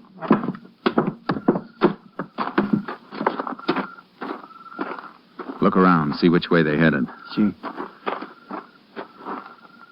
I think this way, Ranger Pearson. Why? What'd you find? Somebody step on this dead log, take off a piece of the bark. Yeah. And prints there, too. Here, flash your light. See, here. 2 sets. One of them with the toes turning in. Now throw the light that way. See, that bush. First one through here held the branch back for the other to pass. Knocked off a few berries. Crushed them on the ground. He's still wet from the juice. We got direction now. Let's move. You better put that light on. They're headed for the Rio, all right. Shouldn't we fire the gun now, the signal for the posse? No, we're too close. Gordons might hear it, too. Probably think they're safe in here. They don't know we've got a postmark. Better chance of getting them cold if they don't know. See. You think they're going to fight if we catch them? With murder charges in a couple of states, they got nothing to lose. They'll fight plenty.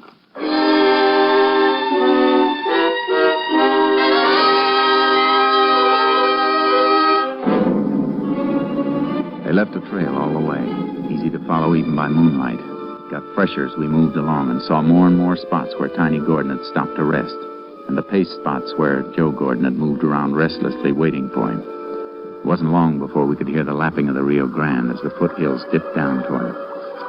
And then we heard them, moving and talking in the reeds at the edge of the river. All right, take it easy, man. How do you know? How do you know they got our letter? They expected us last night. Let's try again. No, we ain't moving on a train schedule. Suppose they don't come. Be light in a couple of hours. So we'll go back to that cabin and hold up again until tomorrow night. Besides, who's going to see us here? Maybe an Indian or something. I don't know who's liable to be tramping around. What are you, Daniel Boone or something? Nah, dry up. Don't you tell me to dry up, you little punk. Tiny. We figured that right. They're expecting a pickup from the Mexican side. See, good thing the boat did not come brought yet. those Tommy guns with us. You're lucky you could carry a .45. You try to carry a Tommy gun the way you were flopping around him, man, it'll kill yourself and me, too. I might kill you someday, Joe, shooting your mouth off. Go on, try it. I'll blow your brains Why, out. you want to punch in the jaw, Joe? Try it. Well, they got 45s, but so have we. See? Let's move in and take them.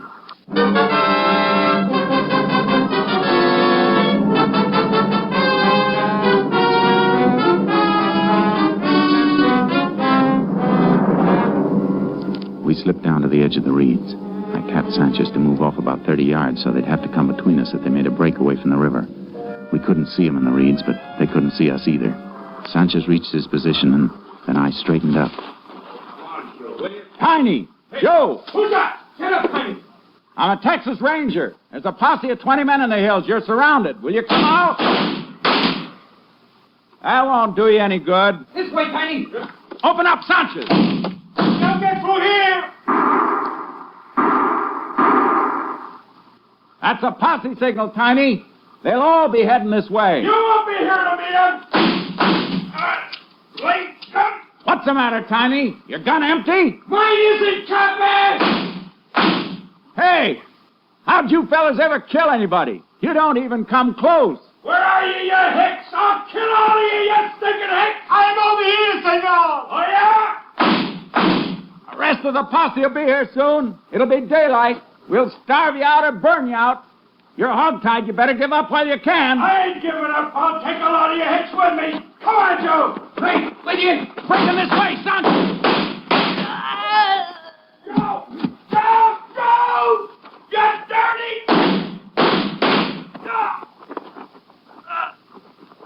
You had your chance, Tiny. Hicks! You dirty! Hicks! All right, Sanchez. You got it, senor. Guess this job is almost finished. Almost finished. They look like they finished good. Yeah, I mean the rest of the Crawford gang are from across the river. Well, a nice surprise for them if they come over in their boat. Posse will be here soon, and we may be able to take them by surprise. Easier than these two, senor. You know, I don't think they like us very much. I saw what they did to a deputy sheriff and his kid. I didn't like the Gordon brothers very much either.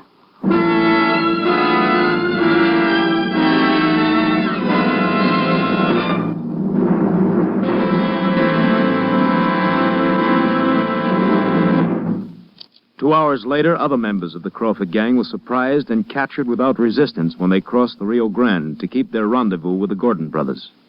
They were turned over to federal authorities to stand trial for their crimes.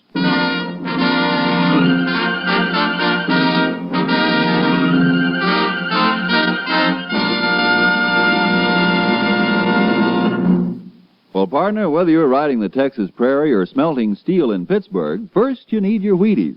Yep, breakfast of champions for folks with big things to do. It's a brighter morning and a better job when you begin a good breakfast with Wheaties. And here's why. There's a whole kernel of wheat in every Wheaties flake. Yes, there's a whole kernel of wheat in every Wheaties flake. That's why Wheaties can give so much. Whole wheat vitamins and minerals, protein too. Whole wheat energy to help you stride through the morning high, wide, and handsome.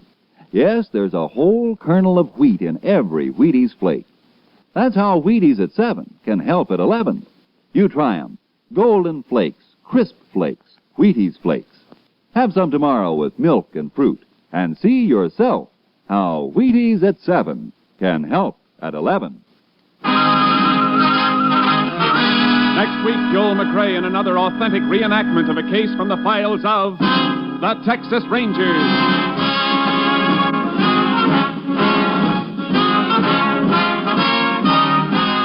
Joel McCrea will soon be seen starring in the Universal International Technicolor production Saddle Trim. Tonight's cast included Tony Barrett, Tom McKee, Tom Holland, Jack Crucian, Byron Kane, and Jay Novello. This story was transcribed and adapted by Joel Murcott, and the program was produced and directed by Stacy Keach. This is Hal Gibney speaking. And this is the Wheaties man, Frank Martin, inviting you to listen Tuesday night to The Penny Singleton Show on the Wheaties Big Parade. See you then.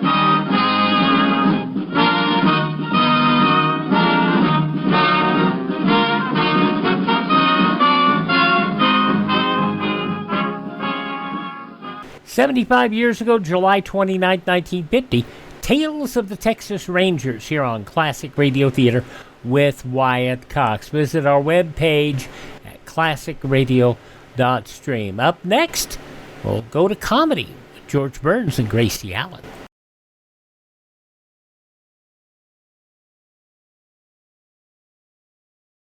Spring is nearly here, and many of our listeners will be getting out their gardening tools, their overalls or shorts to again try their hands at raising their own vegetables. For most of us, gardening is an enjoyable hobby, and it certainly is a great thrill to see the results of your work come out of the ground right before your eyes. In other lands, many people will also be watching their spring planting grow. CARE, the Cooperative for American Remittances to Europe, proposes to help meet that need with their new vegetable seed package. It contains 28 varieties of vegetables. In order for families in Europe to start planting, you should order the CARE seed package right away. Total cost, with delivery guaranteed, is $4. Send your orders to Nonprofit CARE, 50 Broad Street, New York, and help a family help themselves. Learn about the 21st century mission of CARE by going to care.org. Now we'll have some more comedy. We'll start off with some comedy, I should say, on this next to the last show for this podcast, as George Burns and Gracie Allen make their way out. 85 years ago, July 29th, 1940, the Kiddie Party. From Hollywood, the George Burns and Gracie Allen Show for Hormel and Spam.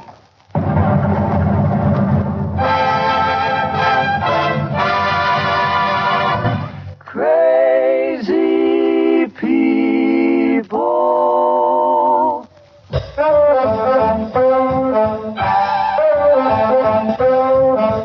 Spam, rebop, boom, spam. George Burns and Gracie Allen. Audio show when his orchestra. The singing glee with the smoothies three. Last but not least, and with Bud Heaston.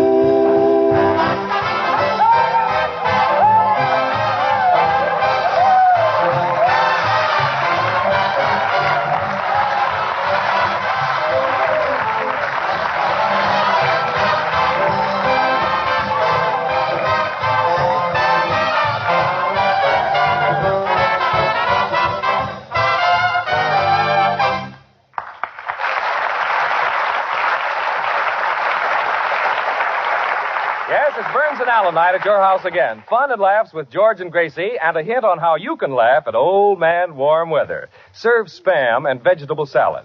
There's a cool, inviting meal you can summon to your table at a moment's notice. A meal that gives the family plenty to eat. Easy? Sure. Just open a can of Spam, spelled S-P-A-M, slice and put on a plate with the salad.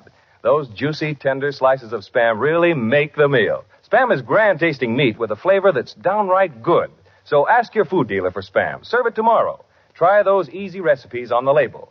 Then you can vacation from the kitchen and have a good laugh on old man warm weather. And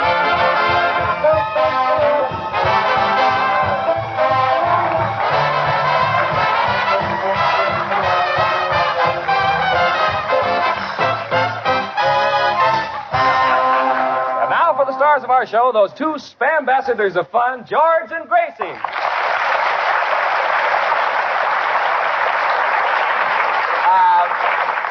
Thank you very much. Hello, Gracie. Hello, Bud. What do you think of the hot weather we've been having? Oh, boy, I wish I knew how to keep cool. Oh, I know what we could do, Bud. We can go down to the beach and sit in the sand, and I'll hold your hand, and you can hug me, and I can kiss you, and then Gracie, you can kiss... will that cool us off? No, but we may as well enjoy the heat, if you know what I mean.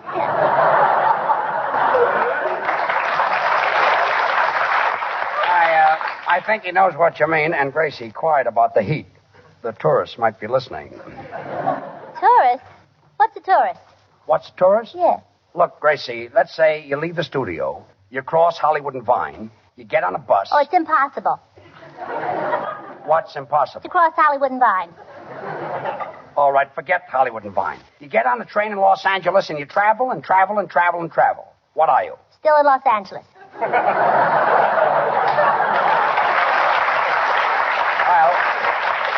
I'll try to explain what a tourist is again. I'm in the Brown Derby eating What are you eating? a chicken sandwich. White meat or dark meat? What's the difference? $3.20. Well, then I come out of the Brown Derby. There are people waiting out there with paper and pencils. Are they waiting for you? Yes. What are they? Creditors. It's still very warm, and as a matter of fact, it's getting hotter, Bud. Well, George, if you're that warm, why don't you do what my brother does? What does he do? Well, he knows how to keep cool. He does? Yeah, every morning he spends 2 hours under a cold shower. Well, how does he stand that? He doesn't turn the water on. Which brother is that? Well, that's the one who's smarter than I am. Oh, the half-wit, the tall one. Yeah, yes. yeah. The good-looking kid. Yeah. The golfer. Yeah. Yes. The one who got his head caught in the Frigidaire. His head got caught in the Frigidaire? Well, yeah, you see, he didn't believe the light went out when you closed the door. Well, of course, that's a nice way to keep cool. No, I don't think so. That's a crazy way. I bet it is. The best thing to do is what my daddy thought of yesterday. What's that? Well, he attached an electric fan to his nose. Attached an electric fan to his nose? Yeah. Where's your daddy now? Flying over Kansas City. I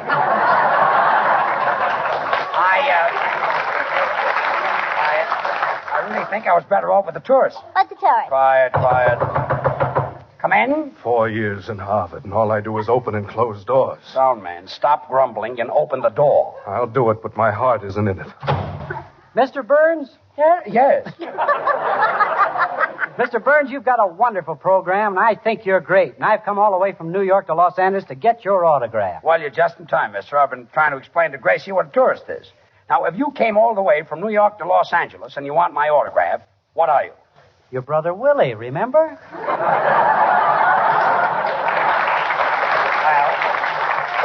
just for that, go back to the hotel and take my suit off.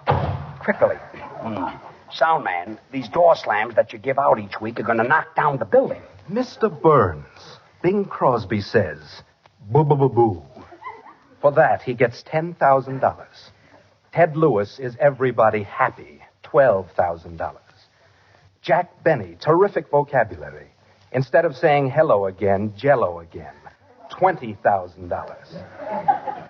I have translated into English the ancient Egyptian hieroglyphics discovered on the tomb of King Herod III, covering the period from the Second Dynasty through the Peloponnesian Wars. And this is what I do for a living. Wow.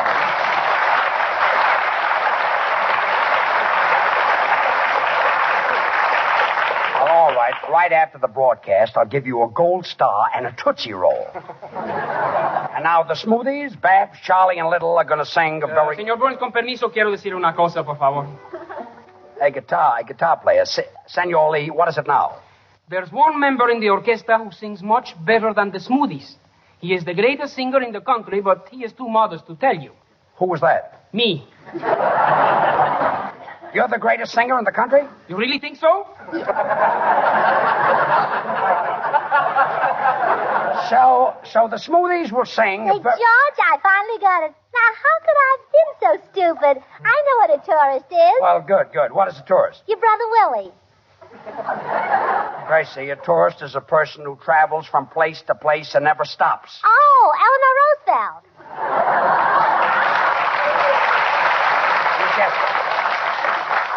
And now the Smoothies will sing... ¿Qué pasó? ¿No me vas a dejar cantar o qué? ¿Qué va a pasar? Okay, Senor Lee, as long as you're such a good singer, come up here. I'd like to hear you sing. Introduction, Artie.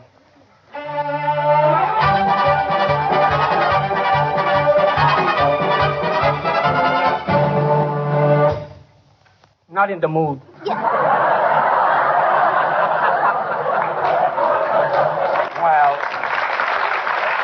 he's not in the mood. Well, never mind. Artie, what are you going to play tonight? A little French number entitled Le Pleuvoir d'Avril. What does that mean in English? April showers. Why did you say it in French? Well, Senor Lee doesn't like the number, and he doesn't understand French.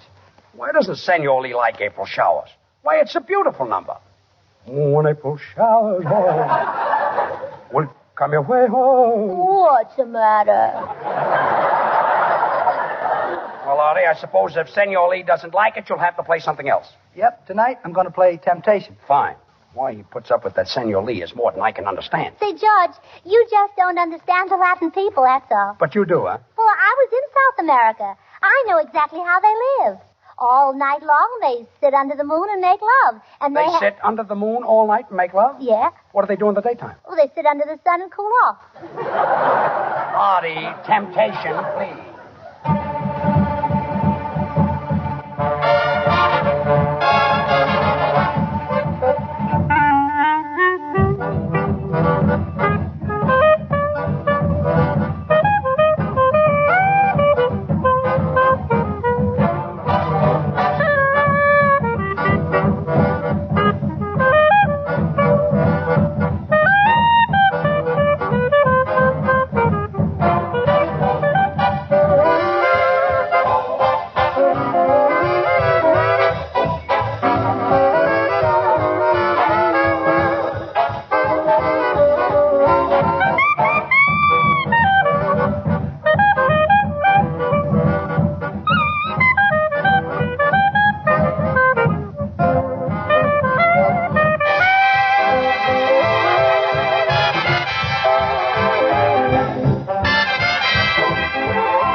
That was Temptation by the #1 band of the nation. It's pretty cute. And really, Artie, I've never heard you play that number. I've never heard you play that number so well before. That was right. Well, it's mighty nice of you to say that, George. I really mean it, Artie. Do you care to smoke a cigar with me? Oh, I'd love to. All right, I'll smoke it down here, and then you can have it. Well, thanks, kid. Say, George, while Artie Shaw was doing his number, our costumes arrived for the kiddie party. Oh, Gracie, are you and George going to a kiddie party tonight? Mm-hmm. Look, Gracie, I'll go to the Cocoanut Grove because I love it. And I love Betty Dutchen's music. But I'm not getting into that Lord Fauntleroy suit. Some fun I had at the last kiddie party. I spent 10 minutes bobbing for apples. And 20 minutes bobbing for your teeth. That was a cute sight. All those grown-up movie stars with lollipops in their mouths. Well, all of them didn't have lollipops. No? Joey Brown had a chocolate-covered shovel. Kiddie parties. It's not bad enough that you have to go dressed up like 5-year-old rollicking Rollo. You've got to entertain with the tiny tot stuff. After all, I'm not exactly 5 years old. You're not exactly 10. Certainly. Not exactly 20. That's right. Not exactly 40. Quiet. I can go on like this for years. But just don't. But how old do I look to you? Well, roughly, George, your face looks about 30. There you are, Gracie. But smooth it out and it looks at least 60. There you are, George. Not going to that kiddie party. They want you to entertain. What are you going to do, Gracie? Oh, I know a very cute story. It goes like this. Story. Once there was a nice little boy, and he saw a little angleworm who had nobody to play with. And the nice little boy felt so sorry for the little angleworm that he took out his penknife and he cut the little angleworm in half, and then he said, "Now, little angleworm will have somebody to play with." That's my story. That's very cute, but you see, I don't know any stories. George, here's a little poem you can tell. Jack and Jill went up the hill to fetch a pail of water. Jack fell down and broke his crown. See Dr. Cowan, credit dentist. I'm still not performing. Well, George, look, here's one. Little Jack Horner sat in a corner eating a can of Spam. He stuck in his thumb and pulled out some meat, which is not only a pure pork product, but is a perfect blend of the choicest cuts, pork shoulder, the juiciest, sweetest meat, combined with ham meat, well known for tenderness and flavor, and said, "What a good boy am I." Well,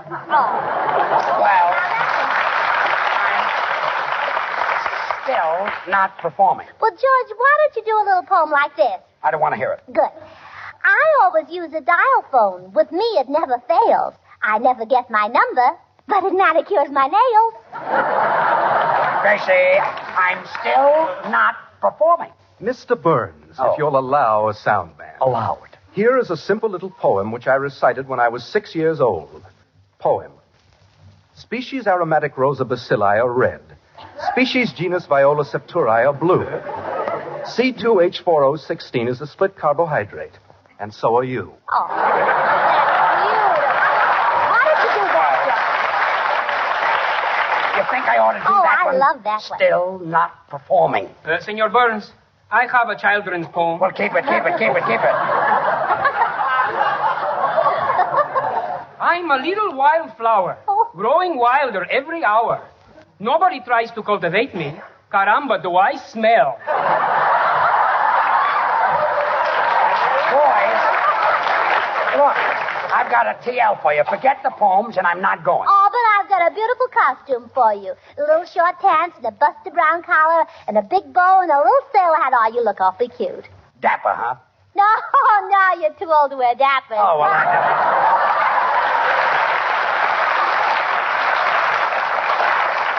And now the Smoothies will sing Meet the Sun Halfway. I think maybe I sing now. Well, I think maybe I let you. And I hope you're in the mood. Introduction, Artie.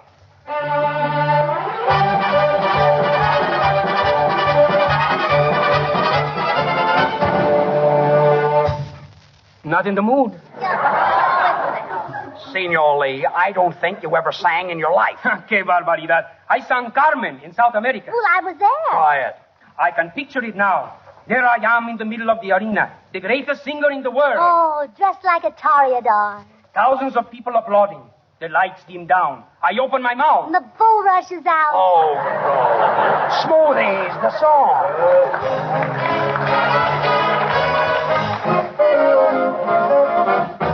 hiding behind a pillow. Whenever the dawn looks gray, get up, come on, get out, and meet the sun halfway.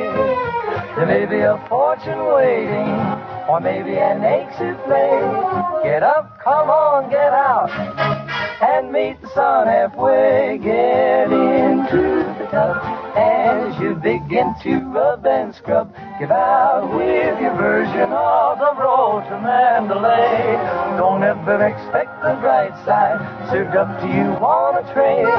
Get up, come on, get out, you're late, and meet the sun halfway. You had a good night, you didn't count sheep. Enough of that going back to sleep. Hey, sleepyhead, don't you know what you're missing? Hey, sleepyhead, life can really be gay, so stop hiding behind a pillow whenever dawn looks gray. Get up, get out, get on your way, and meet the sun halfway. There may be a fortune waiting, or maybe an ache souffle. Get up, and meet the sun halfway.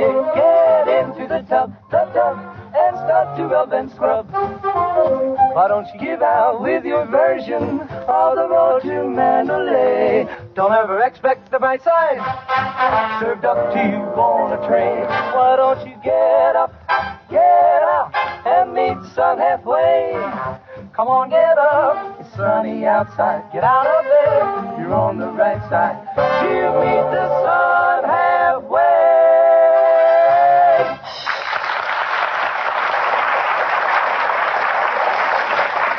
Smoothies, you did a grand job. Oh, George, can I take the microphone for a second here? Excuse me, please. I got a little problem here. See, platter, scatter, fatter. Gosh, gee, platter, chatter. My goodness, but what's the matter? Well, I got another swell poem here, Gracie, except that I can't make the last line rhyme. Oh, well, I'm good at that. Give me the test and I'll do my best. Oh, and you see? That's very cute. Hey, go ahead. In the good old summertime, have something just right when you dine. You'll make a hit with Spam on a platter. Well, that's where I'm stuck, Gracie. I need something to rhyme with platter. Well, that's easy, but listen. You'll make a hit with Spam on a platter. For real, you know, there's nothing better. Nothing better. Not bad, Gracie, and thanks. That's what I needed to get me started on a swell suggestion for a grand warm weather meal. A Spam summer platter. Open a can or two of Spam, S-P-A-M, slice and arrange around a large platter. Next, a circle of luscious sliced tomatoes, then a ring of your favorite cheese sliced. Decorate the platter with crisp celery, radishes, olives, and raw carrots. With potato salad, iced tea or coffee, and a simple dessert, you bring to your table a perfect summer meal. Just wait until Dad and the youngsters taste those juicy slices of Spam. Delicious meat that pleases every appetite because Spam is meat with a hearty He-Man flavor. You'll like it, too, because Spam is so easy to use. Ready to eat just as it comes from the can, Spam is always handy because it keeps without refrigeration. Serve a Spam summer platter soon. Ask your food dealer for Spam when you shop tomorrow and try the easy recipes on the label. Then you'll discover that cold or hot, Spam hits the spot. Slice it, dice it, fry it, bake it, cold or hot, Spam hits the spot.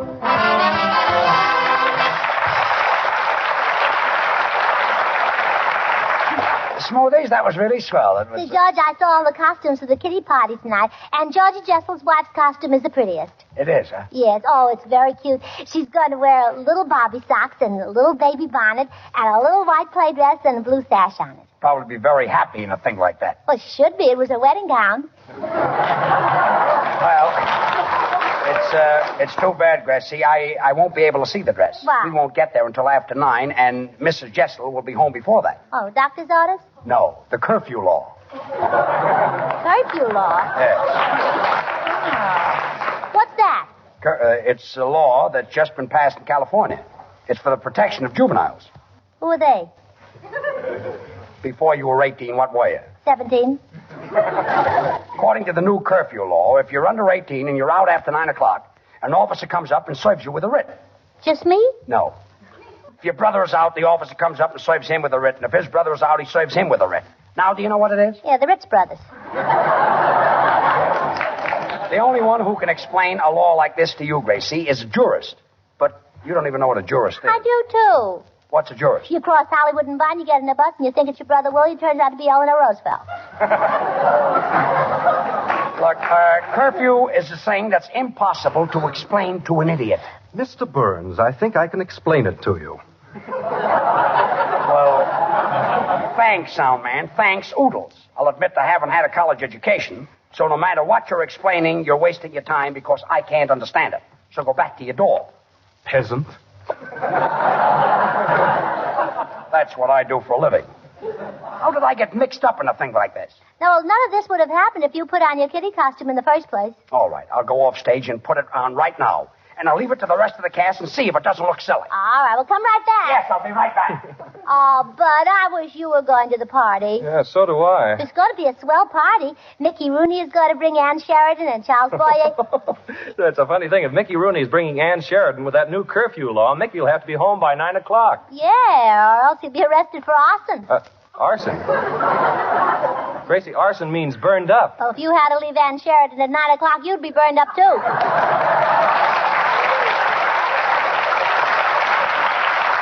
Well, it sure is tough on these kids with these curfew officers, but, boy, I'd give anything to go to the party. Well, I've just got 2 tickets for the Kiddie Party. One is George's and one is mine. Oh, wait a minute. George is getting dressed up as a baby. We can phone the curfew officer.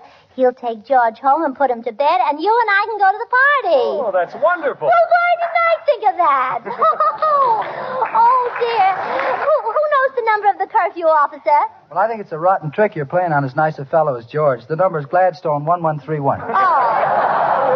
Well, I'll go and call him. But now, don't forget, everybody, when George comes in, tell him how nice and young he looks. Okay. Uh-oh, here he comes.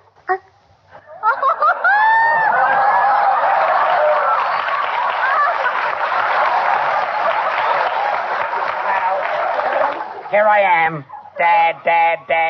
Oh, how are you, little boy? Where's your mama? See, George, that's how young you look. I didn't know you. Oh, stop. Artie, how do you like me in my kitty costume? When I walked in, did you notice my rattle? Yeah, you ought to get your joints oiled. Just for that, I'll take my Shirley Temple doll and fracture your skull. That's a nice bow you've got on your hat, George. Thanks. It's a nice bow. It's a nice bow you have in your legs. Oh,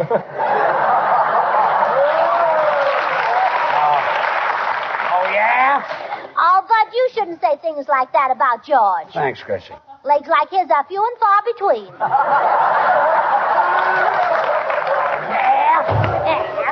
Pardon me, but I got a call from a Mr. Heaston.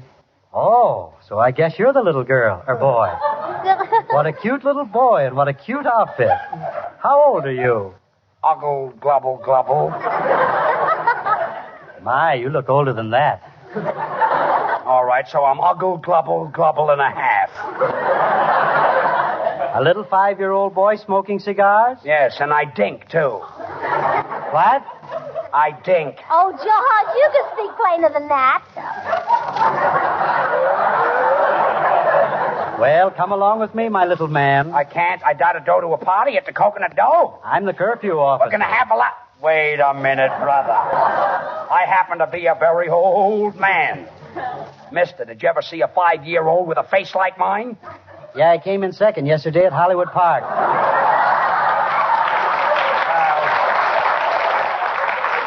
I don't know who framed this, but all I know is that I'm not going to any kiddie party. Here, Gracie, you can have the ticket. Oh, thanks. Oh, come on, curfew officer. We're going to a party. Well, Gracie, are you going out with that curfew officer? What about me? Well, you can go with him next week. I'll go to the party, Miss Allen, but I'll have to take you home by 9 o'clock. Oh, I'm over 18. But I'm not.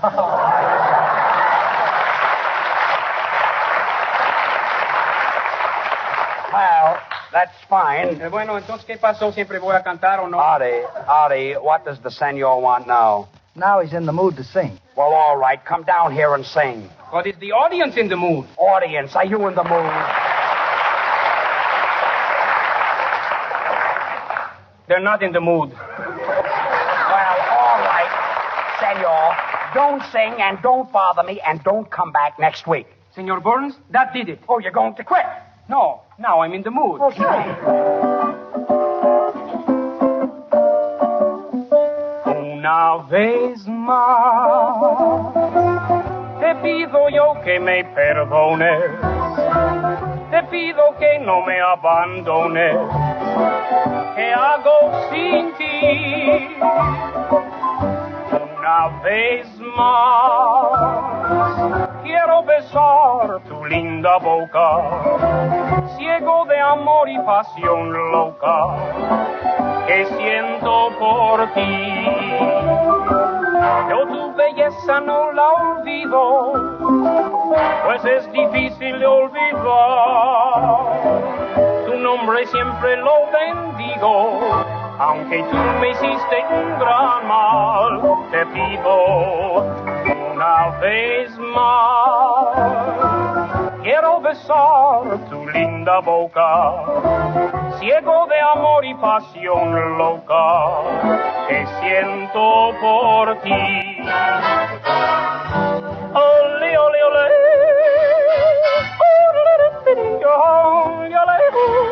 Ole, ole. Una vez más. Ole, ole, ole.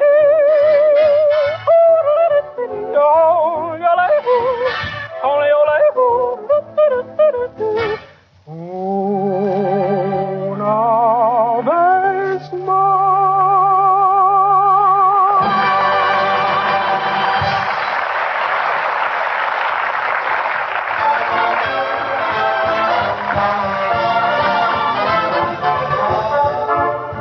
George and Gracie have asked me to suggest you try a Spam summer platter at your house real soon. You'll like the delicious, meaty flavor of Spam, the way it satisfies husky appetites.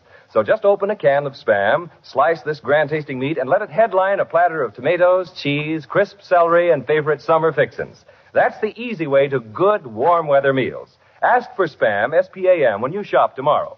Try the simple recipes on the label.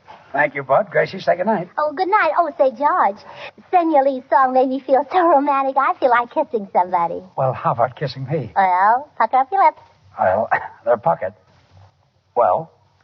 Not in the mood. Good night. Listen in again next Monday night, same time, same station, for George Burns and Gracie Allen with Artie Shaw and his orchestra and the Smoothies, brought to you by Hormel and Spam. Until then, this is Bud Heaston reminding you to remember that cold or hot, Spam hits the spot. Good night.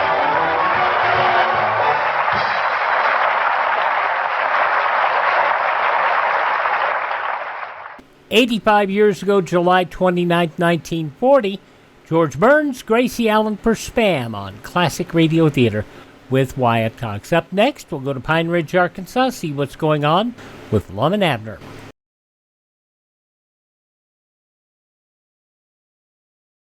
Let's wrap up this Tuesday podcast here with an episode of Lum and Abner. This goes back 83 years to July 29th, 1942. The makers of Alka-Seltzer bring you Lum and Abner.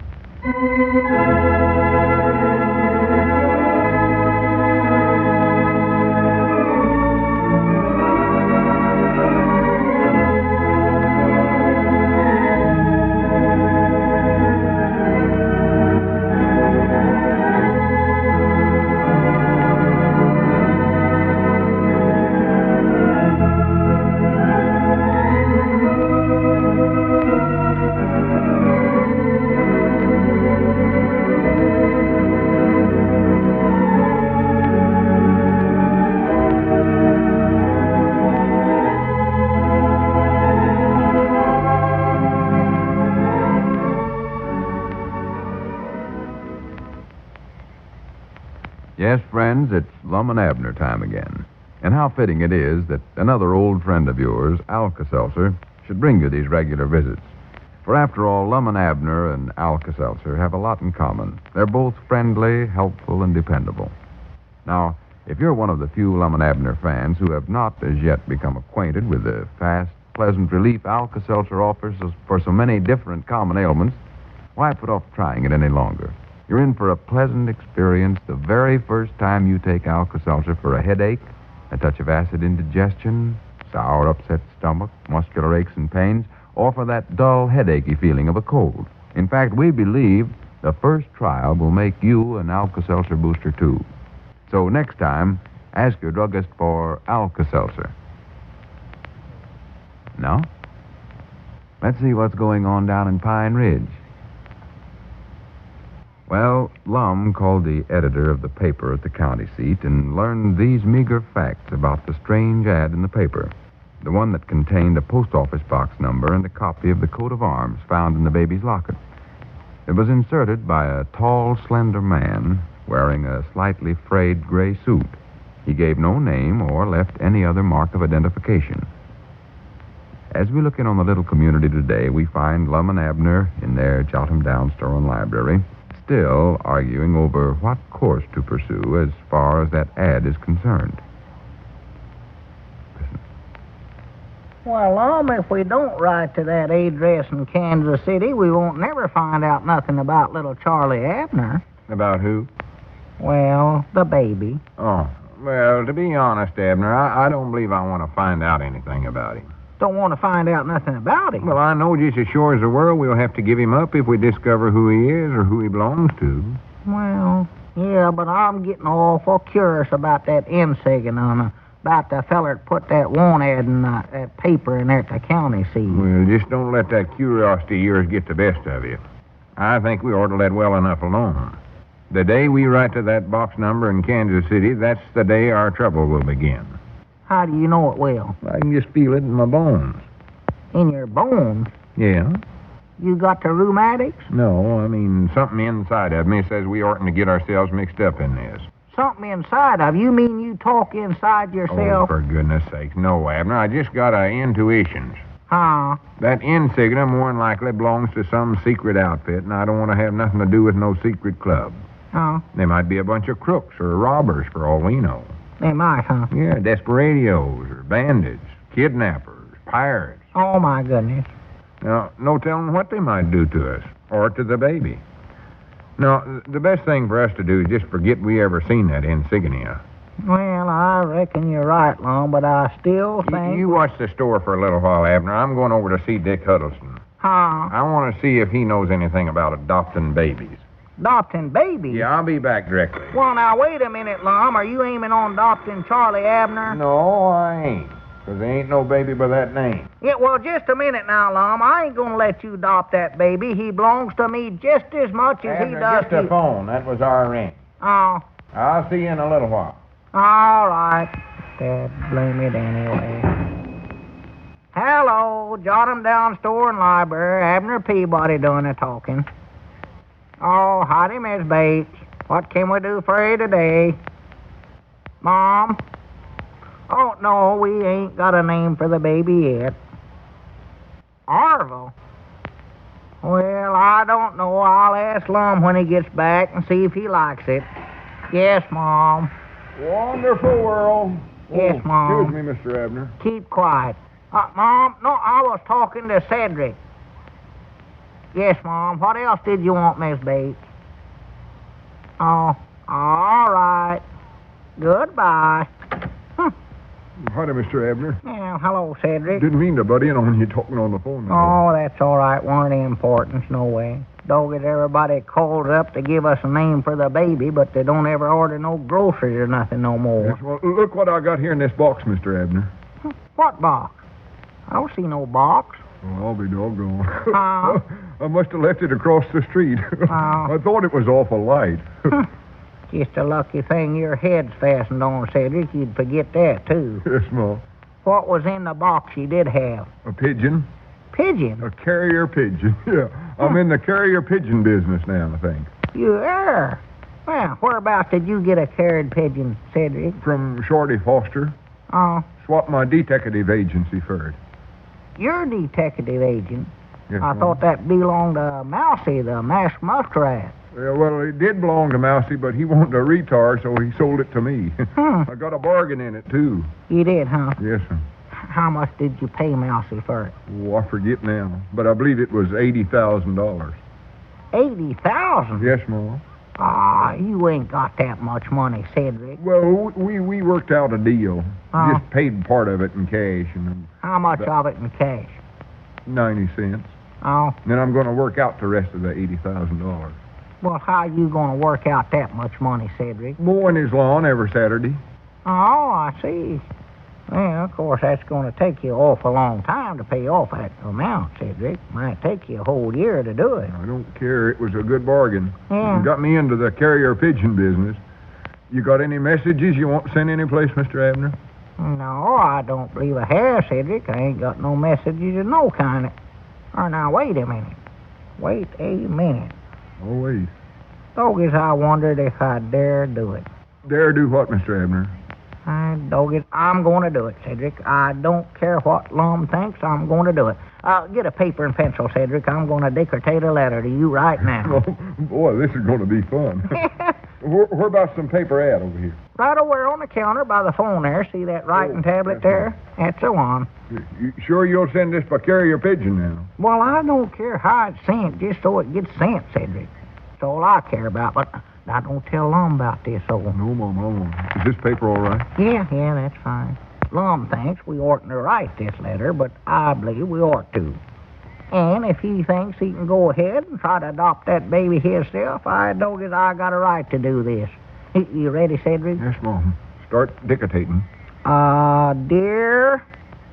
let's see now. I got that wrote down. What's next? Dear who? Doggies, I don't know what to put down there. Well, who are you writing to? You're supposed to call him by name, dear, whatever his name is. Well, this is a tall, skinny feller, I think, Cedric, but I don't know his name.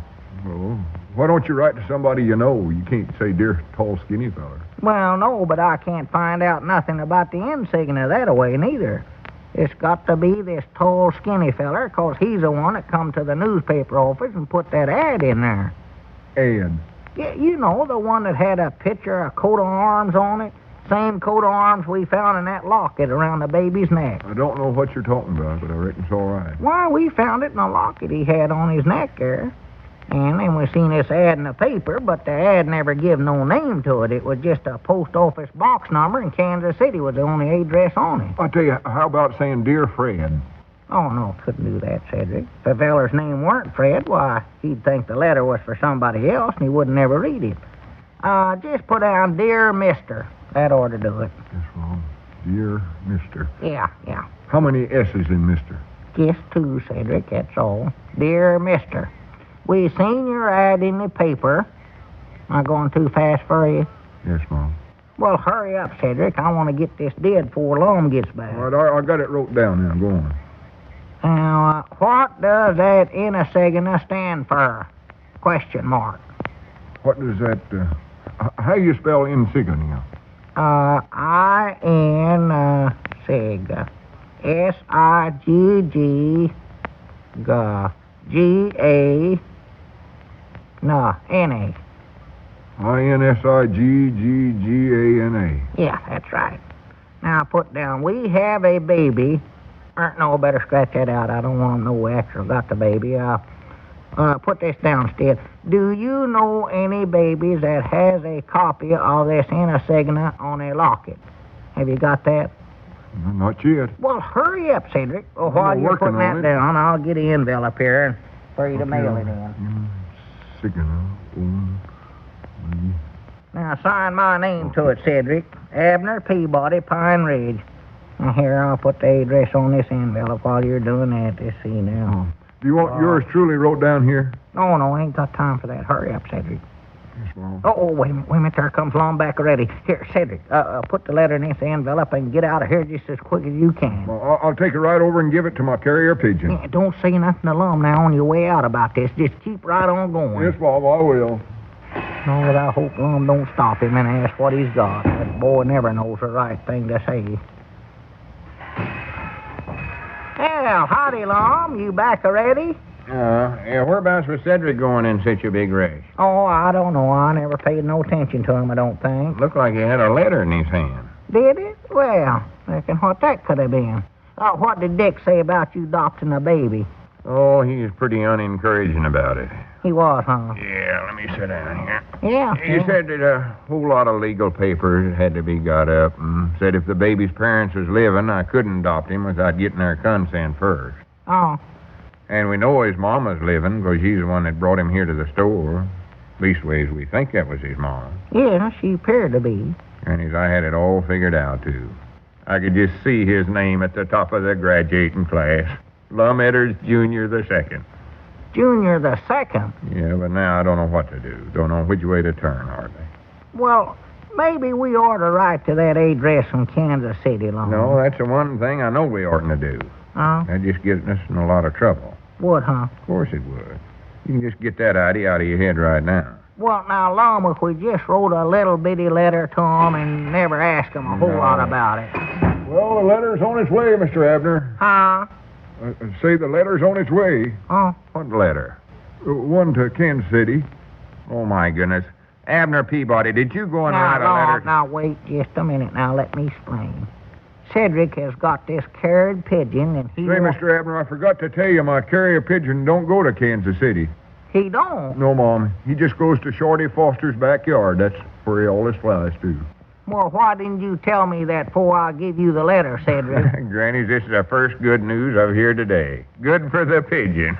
Cedric, are you sure that pigeon don't go to Kansas City? Yes, Mom, I'm sure. I happened to think about it right after I left here, so I mailed your letter to the post office instead. Now I know you'll get it. Have you ever noticed, friends, that the hotter it gets, the more cold food and drinks tempt your appetite? Now, of course, you know from experience that it's never wise to overdo it, but if your appetite gets the better of your good judgment, and as a result your stomach becomes upset and your head begins to ache, well, that's the time to help yourself to fast relief the modern Alka-Seltzer way. Alka-Seltzer is really made to order for these minor headachy, upset stomachs that are so common during the hot summer months. You see, Alka-Seltzer contains an analgesic to ease that dull, aching head, and it helps settle an upset, on-edge stomach both at the same time. So be sure to try it, folks, whenever you overload your stomach with too much cold food or drink. We believe you'll be surprised at how much better a glass of sparkling, refreshing Alka-Seltzer can help you feel. Get it at any drugstore.